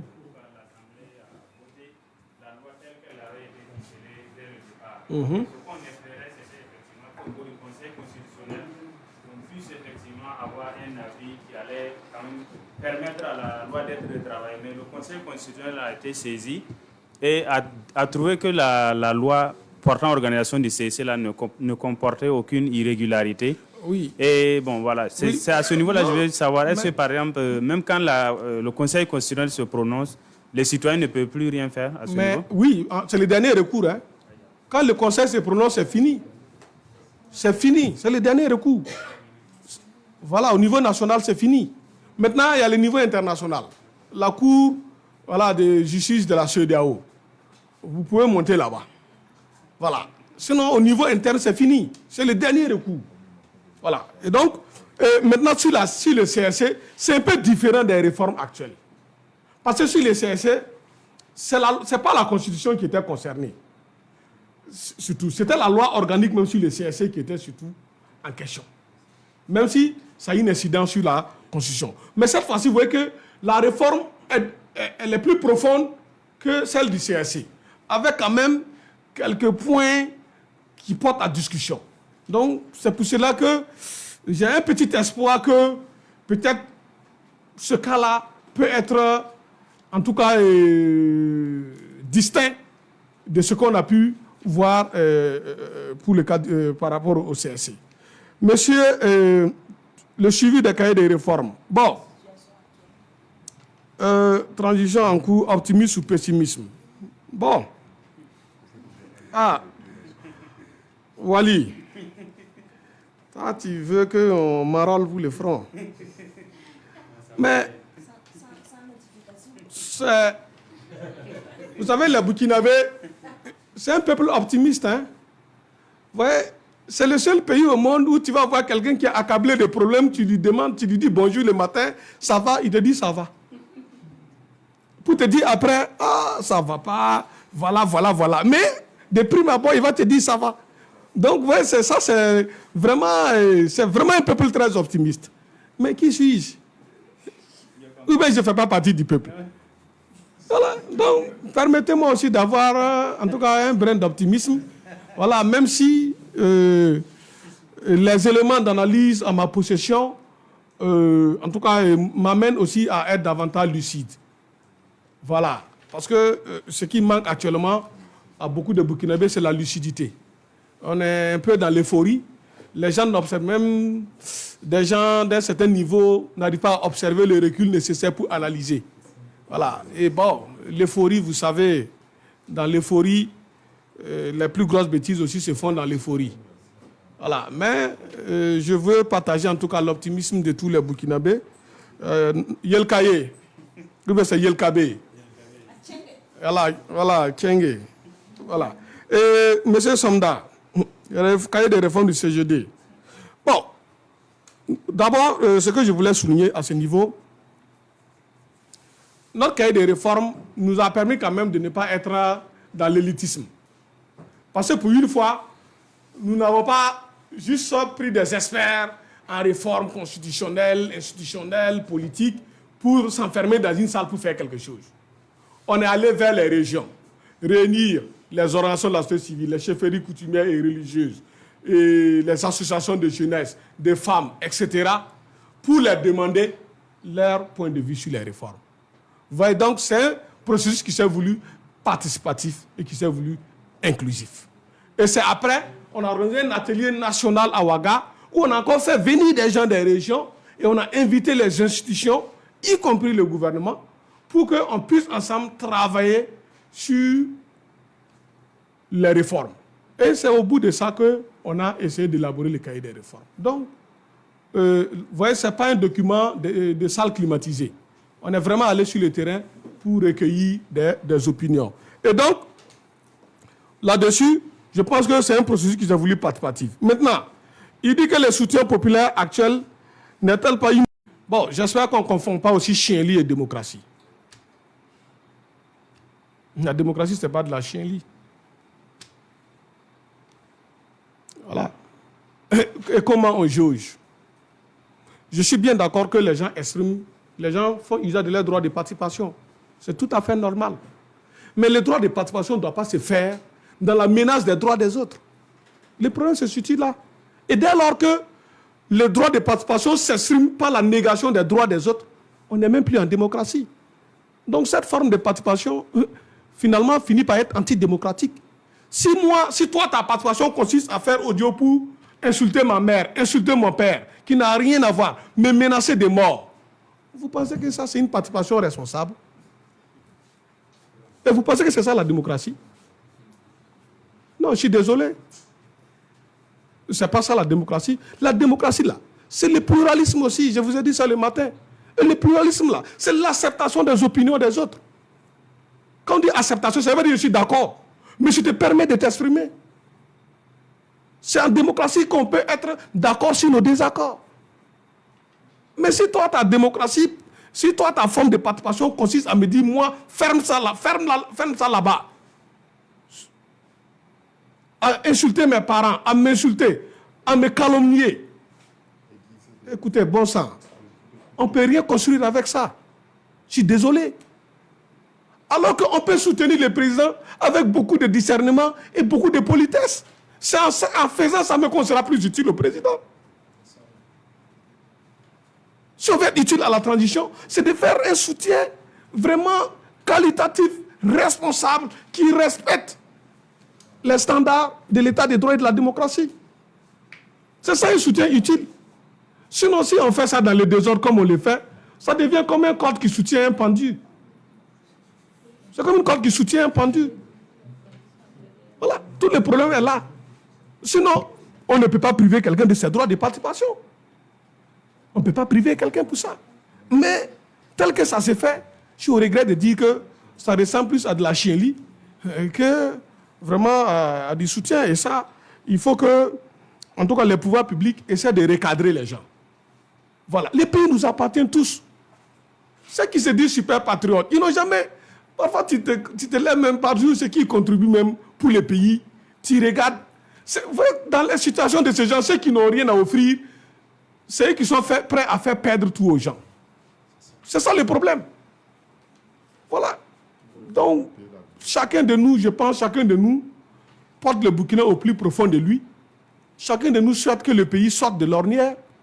Ce n'est pas la peine de polariser l'opinion, de créer cette dichotomie entre les patriotes et les apatrides. C'est insensé. C'est ce que je disais, la pluie nous bat et on se bat. Voilà. Et c'est dans la division qu'on peut trouver des solutions pour s'en sortir.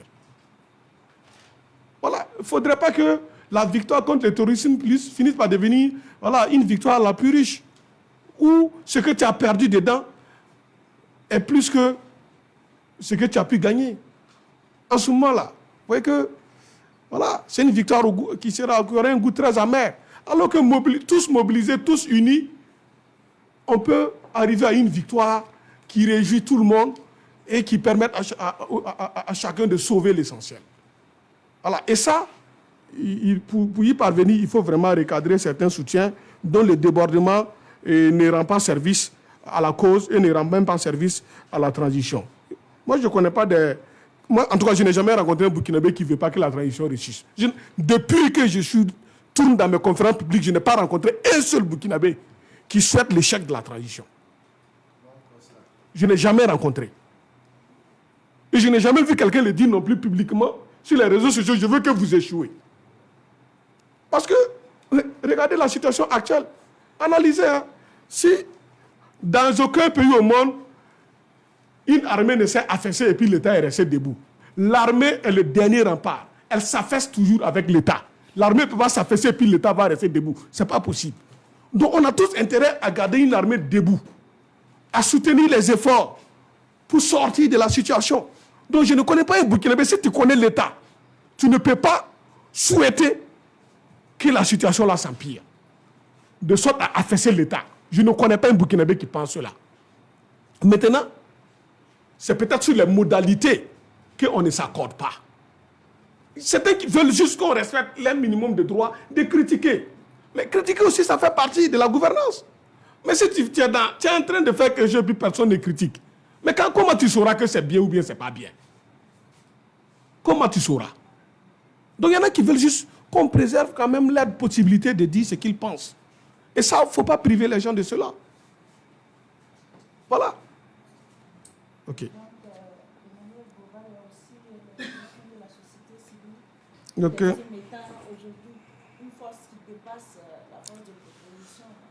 Bon. Ok. Il y a ce que j'appelle la société civile et la société civile. Moi, je réaffirme la société civile et la société civile, si l'aide, je vais dire. Et moi, je continue dans ma posture en tant que chargé de programme du CGD.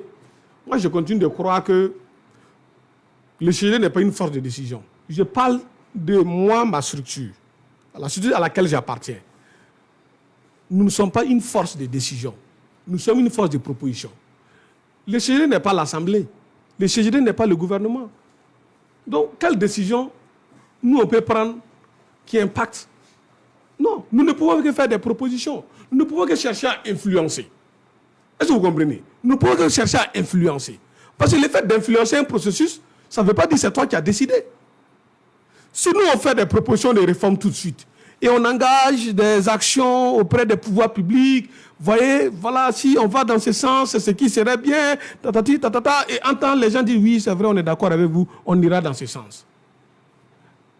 Ça ne fait pas de ça la décision du CGD. Ça reste la décision des pouvoirs publics.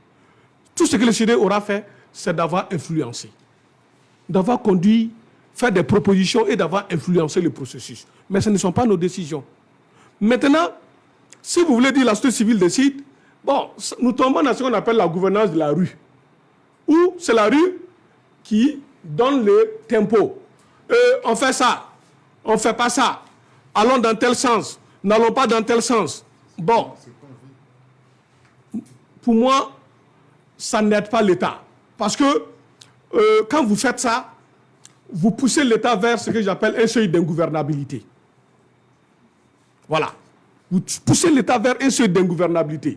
Un jour viendra, si on continue comme ça, vous allez vous lever, vous voulez former un gouvernement, vous cherchez des ministres dans ce pays, personne de sérieux ne voudra rentrer dedans. À quoi sert d'être dans un gouvernement où, si c'est la rue qui doit te dicter chaque jour ce que tu dois faire? Mais autant rester dans ton coin. Donc, ça amène le pays vers ce que j'appelle le seuil d'ingouvernabilité. Et ce n'est pas bon d'aller vers des seuils d'ingouvernabilité. Et en cas de non-respect de la charte, qu'est-ce que je peux faire, mon frère? Mon frère Séverin, si on respecte la charte, qu'est-ce que Somda peut faire? Je pense même que vous avez déjà même voilà. répondu à cette question. On ne pourra que constater. Surtout qu'actuellement, il ne fait pas bon être intellectuel, même si je n'ai aucune prétention d'en être un. Le dialogue démocratique dans un contexte... dans ce contexte, peut-on parler de dialogue? Oui, nous on continue de croire à la force du dialogue. Oui, nous les appelons dialogue parce que nous continuons de mobiliser des gens qui ne partagent pas les mêmes points de vue. Voilà. Le dernier dialogue, c'était dans le cadre de Afrique Capacité qu'on a organisé à Diaconia. Vous avez vu que le conseil spécial du Premier ministre était là. Il avait en face de lui des gens qui ne partageaient pas forcément ses points de vue. Mais en toute responsabilité, les gens ont discuté, chacun a défendu ses positions. Et c'est ça le dialogue. Voilà. Donc nous, on continue de croire aux vertus du dialogue. Et nous allons, en tout cas, si on ne nous en interdit pas, on va continuer de créer ces espaces. Aujourd'hui, imaginez, vous êtes des journalistes, quand vous enlevez les espaces de dialogue démocratique que les sociétés organisent, quel autre espace vous avez? On peut dire que ça fait partie des rares espaces qui nous restent. Voilà. Et nous souhaitons continuer de préserver ces espaces, de continuer d'inviter les acteurs de la gouvernance à venir, en tout cas, opiner sur les questions d'intérêt. C'est véritablement ce qui nous reste. Hein. Et donc, pour moi, il faut plutôt nous encourager de maintenir le cap des dialogues démocratiques, parce que c'est en quelque sorte les quelques rares d'espaces civiques qui nous restent actuellement. Et médias invités à des communications de guerre peut-elles contribuer à un ancrage démocratique. Oui, c'est vrai qu'on demande aux médias d'être patriotes, tout comme à la société civile d'être patriotes. Je dis le patriotisme, c'est dans nos actes au quotidien, ce n'est pas dans les discours. Voilà, et je pense qu'on a une presse quand même suffisamment responsable.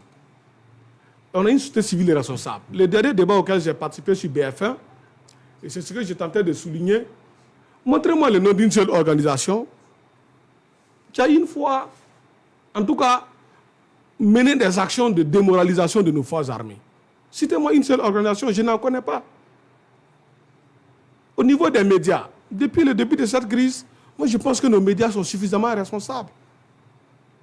Voilà. Même quand on a suspendu Omega, du point de vue professionnel, moi je ne suis pas un journaliste, mais quand on analyse du point de vue professionnel, du point de vue de la déontologie, et des lois qui régissent les médias, Omega n'a commis aucune faute. Voilà. Je pense qu'on est tous d'accord que c'était une sanction politique, plutôt que, en tout cas, une sanction sur la base vraiment d'éléments de droit assez tangibles. Il n'y avait rien du point de vue du droit. Il n'y avait rien. Oui, je le dis, il n'y avait rien. Et c'est d'ailleurs pour ça que, bon, on a fini par lever ça avec, tout, comment j'appelle, en tout cas, toutes les tournures qu'on a pu voir. Bon, à un moment donné, on dirait que quelqu'un cherchait vraiment à se sauver la face. Mais c'était une suspension injuste et injustifiée. Voilà. Un média dans un contexte, ce n'était même pas un sujet national. Les médias étaient équilibrés. On donnait la parole à toutes les parties. Voilà. Donc, bref. Donc, moi, je continue de croire que notre presse est patriote et qu'elle est aussi engagée, voilà, dans la lutte contre le terrorisme parce qu'elle se garde, en tout cas, de publier des informations, des choses.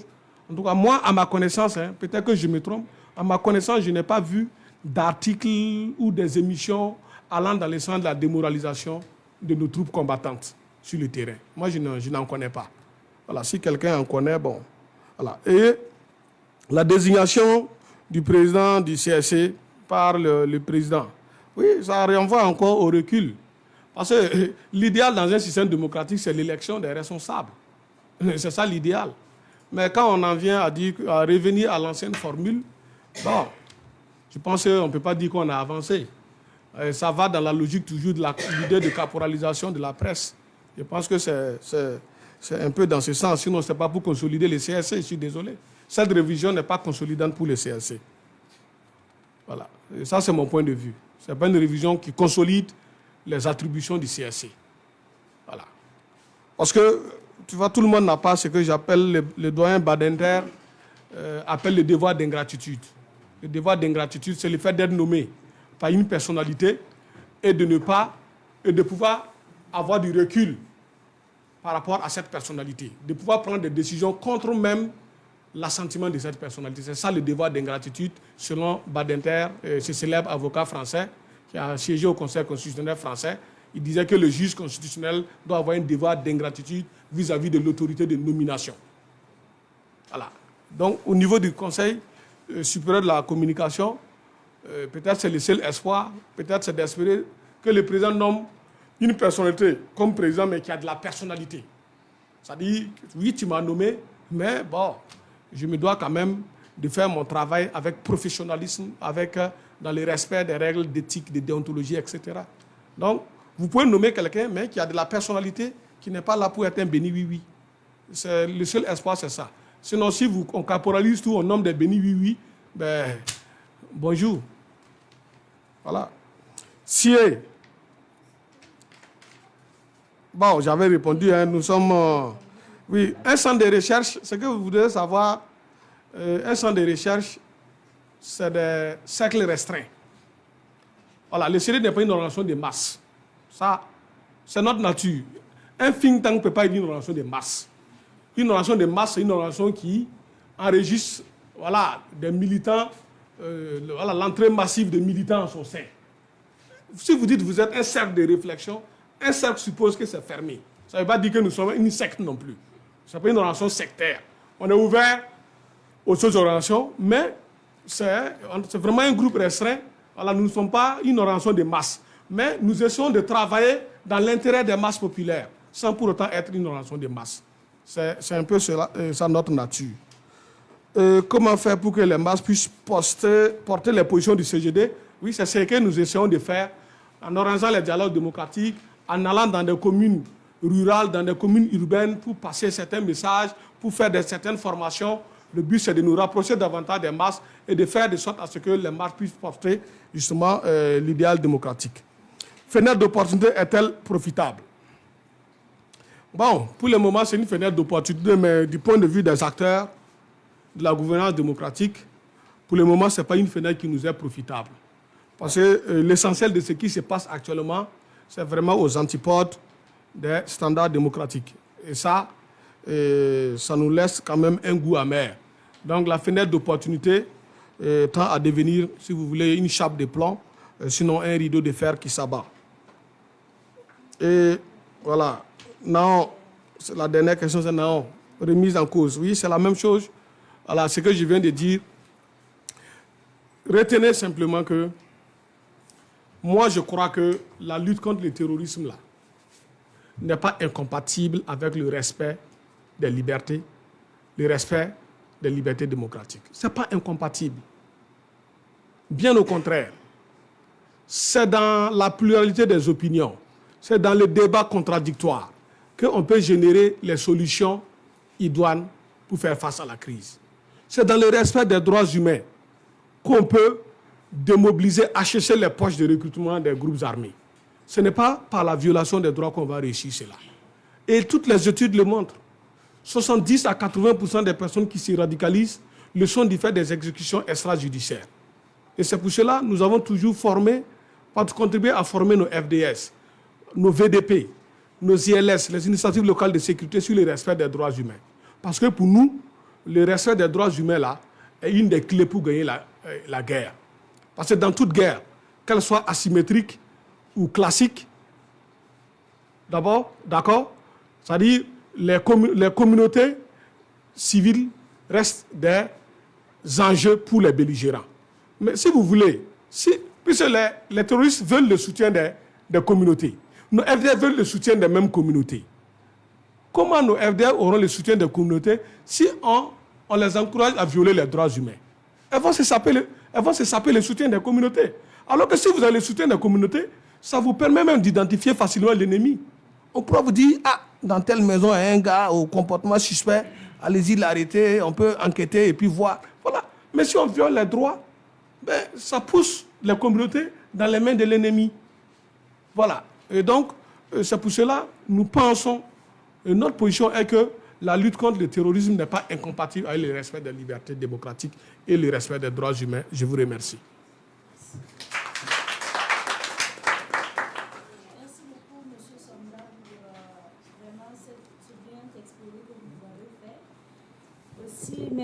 différents participants et participantes pour vos questions, votre attention également. Donc, pour vraiment clore cette soirée, nous allons bien sûr écouter le mot du président de l'association des blogueurs. Avant le président, oui. Le chargé de programme a juste quelques mots à nous dire. Alors, donc, merci. Monsieur Diallo, on vous écoute. Alors, merci beaucoup. D'abord, je tiens à remercier particulièrement le public, parce que certains sont là depuis 16 heures. Ils sont restés jusqu'à 20h30 pratiquement. Donc, je tiens à les remercier sincèrement et nous excuser encore pour ce contretemps. Mais l'autre remerciement qui est plus important encore, c'est à l'endroit de M. Somda. Nous étions ensemble ce matin jusqu'à 13h30. Il est allé gérer 2 autres rencontres. Encore, il est venu nous apporter de la lumière. Ce matin, il était là pour apporter de la lumière à des jeunes. C'était des élèves et des étudiants. Ce soir encore, on est ensemble depuis 2 heures. Lorsqu'on regarde l'attention qui a été portée par les participants, on ne peut que le remercier davantage et puis remercier aussi le CGD. Parce que depuis le début de ce programme, je tiens à rappeler que c'est le lancement du programme JICAR au niveau de l'ABB.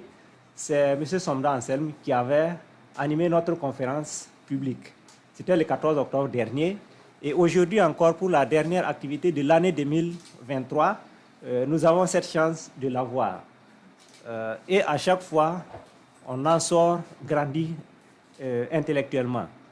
Donc, de ce fait, je n'ai pas de mots pour le remercier. C'est seulement pour lui dire merci pour aujourd'hui, mais surtout pour demain. Parce qu'en 2024, nous allons encore revenir vers vous. Nous avons fait Bobo ensemble, nous avons fait Koudougou ensemble. Voilà, je ne sais pas, ça fait combien de fois maintenant qu'on est ensemble. L'autre rappel, c'est que dans le cadre du programme JICAR, nous sommes avec le CGD dans le même axe, l'axe 1 de ce programme. Et donc, ça fait que toutes les fois que nous avons besoin de CGD, nous avons en tout cas eu cette chance, cette ouverture, cette disponibilité et aussi cet engagement. Parce qu'avec le CGD, ce n'est pas des questions de ressources, c'est surtout l'engagement et la foi en ce combat pour la promotion de la démocratie. Parce que démocratie, ce n'est pas seulement électoraliste. Donc, nous avons eu la chance, nous avons eu cette chance en tout cas de les avoir, de nous ressourcer dans ce centre de recherche. Je tiens juste à rappeler, pour ne pas être très long, que depuis octobre, nous avons quand même eu la chance de mener un certain nombre d'activités. En 3 mois, nous avons eu 3 conférences publiques sur la promotion de la démocratie à travers l'éthique. Nous sommes actuellement en campagne digitale qui a commencé depuis hier sur encore la démocratie. Je pense que le lien c'est démocratique. La démocratie par l'éthique, hashtag démocratique. Nous y sommes juste pendant 1 semaine. Ceux qui peuvent aider à amplifier la voix, je pense que c'est l'occasion de le faire. L'autre élément que nous avons pu également réaliser qui est assez important, c'est la formation des jeunes. Ce matin, nous y étions, ça a été très enrichissant. Le dernier acte, c'est le 2e numéro du Café des partenaires. Donc, je vous donne rendez-vous en 2024 avec encore plus d'action, plus de réflexion, plus d'engagement, sans oublier surtout de remercier notre partenaire grâce à qui nous avons pu réaliser toutes ces activités. Je vais parler de Diaconia. Je pense que je vais m'arrêter là pour ne pas encore tirer davantage parce qu'il y a le président qui doit clore. Merci beaucoup, infiniment merci à tous.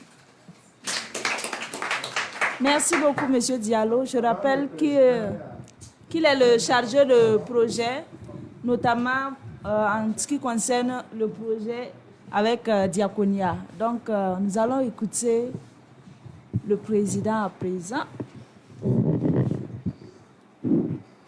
Ok.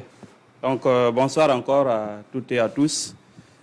Je voudrais joindre ma voix à celle de Diallo pour vous remercier pour la patience pour tout le temps que vous avez pris pour rester, pour échanger sur ce thème. Merci aussi d'avoir compris les raisons qui ont fait que nous avons tiré jusqu'à cette heure. Je voudrais qu'on puisse aussi spécialement faire un banc pour le chargé de programme, Moussa Diallo. Merci à lui parce qu'il a rejoint l'équipe d'ABB au cours de cette année. Il a accepté de commencer à travailler sans salaire. Et je pense qu'il est resté pratiquement 3-4 mois sans salaire. Mais il a accepté d'être là chaque jour pour que je puisse le chauffer un peu, jusqu'à ce que la situation commence maintenant à se normaliser un peu.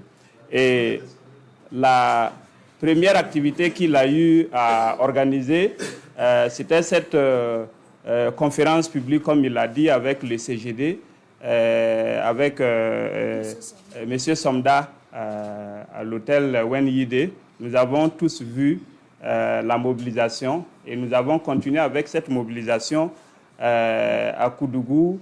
À Bobo, on avait dépassé le nombre de personnes qu'on voulait. Voilà, donc c'est cela que j'attends de chaque personne qui s'engage pour un travail à ABB. Nous sommes des jeunes et il est essentiel que nous puissions donner le meilleur de nous dans tout ce que nous faisons. Il me connaît et ceux qui travaillent aussi là savent que je ne suis pas très friand de l'à peu près. Donc, c'est une occasion, pas pour m'excuser, mais pour vous rassurer que je serai encore plus tatillon, plus direct, plus dur encore en 2024. Pour votre bonheur. Le projet de dictature. C'est une dictature bienveillante. Je voudrais aussi vous remercier en tant que membre pour votre mobilisation au cours de cette année 2023. Donc, ce n'est pas un discours de fin d'année, mais le fait que vous êtes restés ce soir en nombre ainsi, vous auriez pu trouver d'autres subterfuges pour partir, mais vous êtes restés. Donc, merci à vous. Merci à M. Somda pour son accompagnement. Comme Diallo l'a dit, il a fallu qu'on le poursuive pour qu'il vienne prendre nos maigreurs qui étaient là pour son déplacement. Parce qu'il a fait les déplacements sans nous demander 5 francs.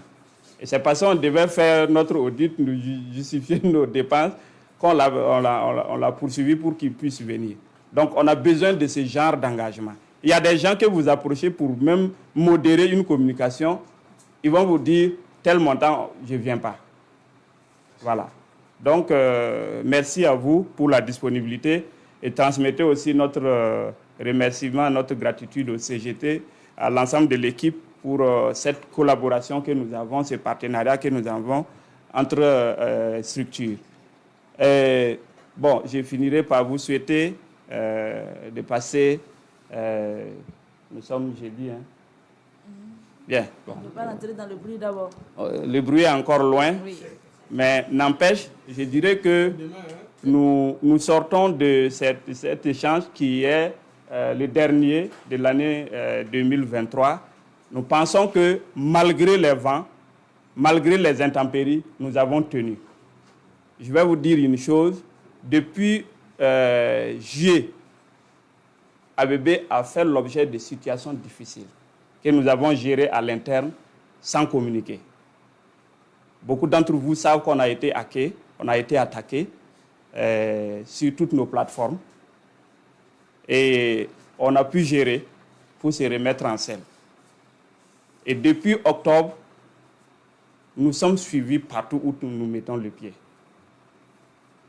Mais nous avons continué à diffuser ces messages de rassemblement, de conscientisation, d'unité pour construire ensemble une nation où chaque citoyen, chaque citoyenne trouve sa place. Nous ne sommes pas de ceux qui disent nous sommes 21 millions, même s'il faut tuer les 20 millions pour qu'un million reste, nous ne sommes pas et nous ne serons jamais. de cette partie. Nous pensons que chacun de nous a la possibilité et doit être capable de contribuer. Et c'est à nous de contribuer à former des citoyens et des citoyennes responsables, informés. Et chacun maintenant prend sa décision. Donc, pour nous, quels que soient les vents, nous allons poursuivre. Parce que nous n'allons jamais renoncer aux valeurs auxquelles nous avons cru et pour lesquelles nous nous sommes toujours battus. Depuis la création d'ABB, on nous avait affiliés à tout, mais le temps a fait son temps. Et ABB est resté. Et ABB va rester dans cette dynamique de formation de la jeunesse burkinabé, de conscientisation, de promotion des droits humains. Voilà, nous allons le faire. C'est notre travail, c'est aussi notre modeste contribution à la vie de cette nation. Donc, je vous encourage à continuer ainsi, à être des gens qui rassemblent, des gens qui acceptent les opinions divergentes, qui discutent, qui échangent, mais qui rient ensemble à la fin pour continuer à partager et à vivre ensemble. Donc, merci pour votre mobilisation. Il y a des choses qu'on va se dire en 2024, très bientôt. Il y a de belles annonces qui viennent. Et je pense que ces bonnes nouvelles vont continuer à se multiplier parce que nous sommes ensemble et nous demeurons ensemble parce que nous n'avons qu'une seule prière, c'est que ce pays retrouve ses habits d'antan, sa paix d'antan, sa sécurité d'antan. C'est possible, mais c'est ensemble que nous allons le faire. Merci à vous, paix sur vos familles et sur notre pays. C'est d'où le pouvoir. Ok, merci beaucoup, Monsieur le Président. Je pense que ceci marque la fin de notre deuxième numéro du Café des partenaires. Et comme cela a été dit, rendez-vous en 2024. Bye bye. Merci. Ça va?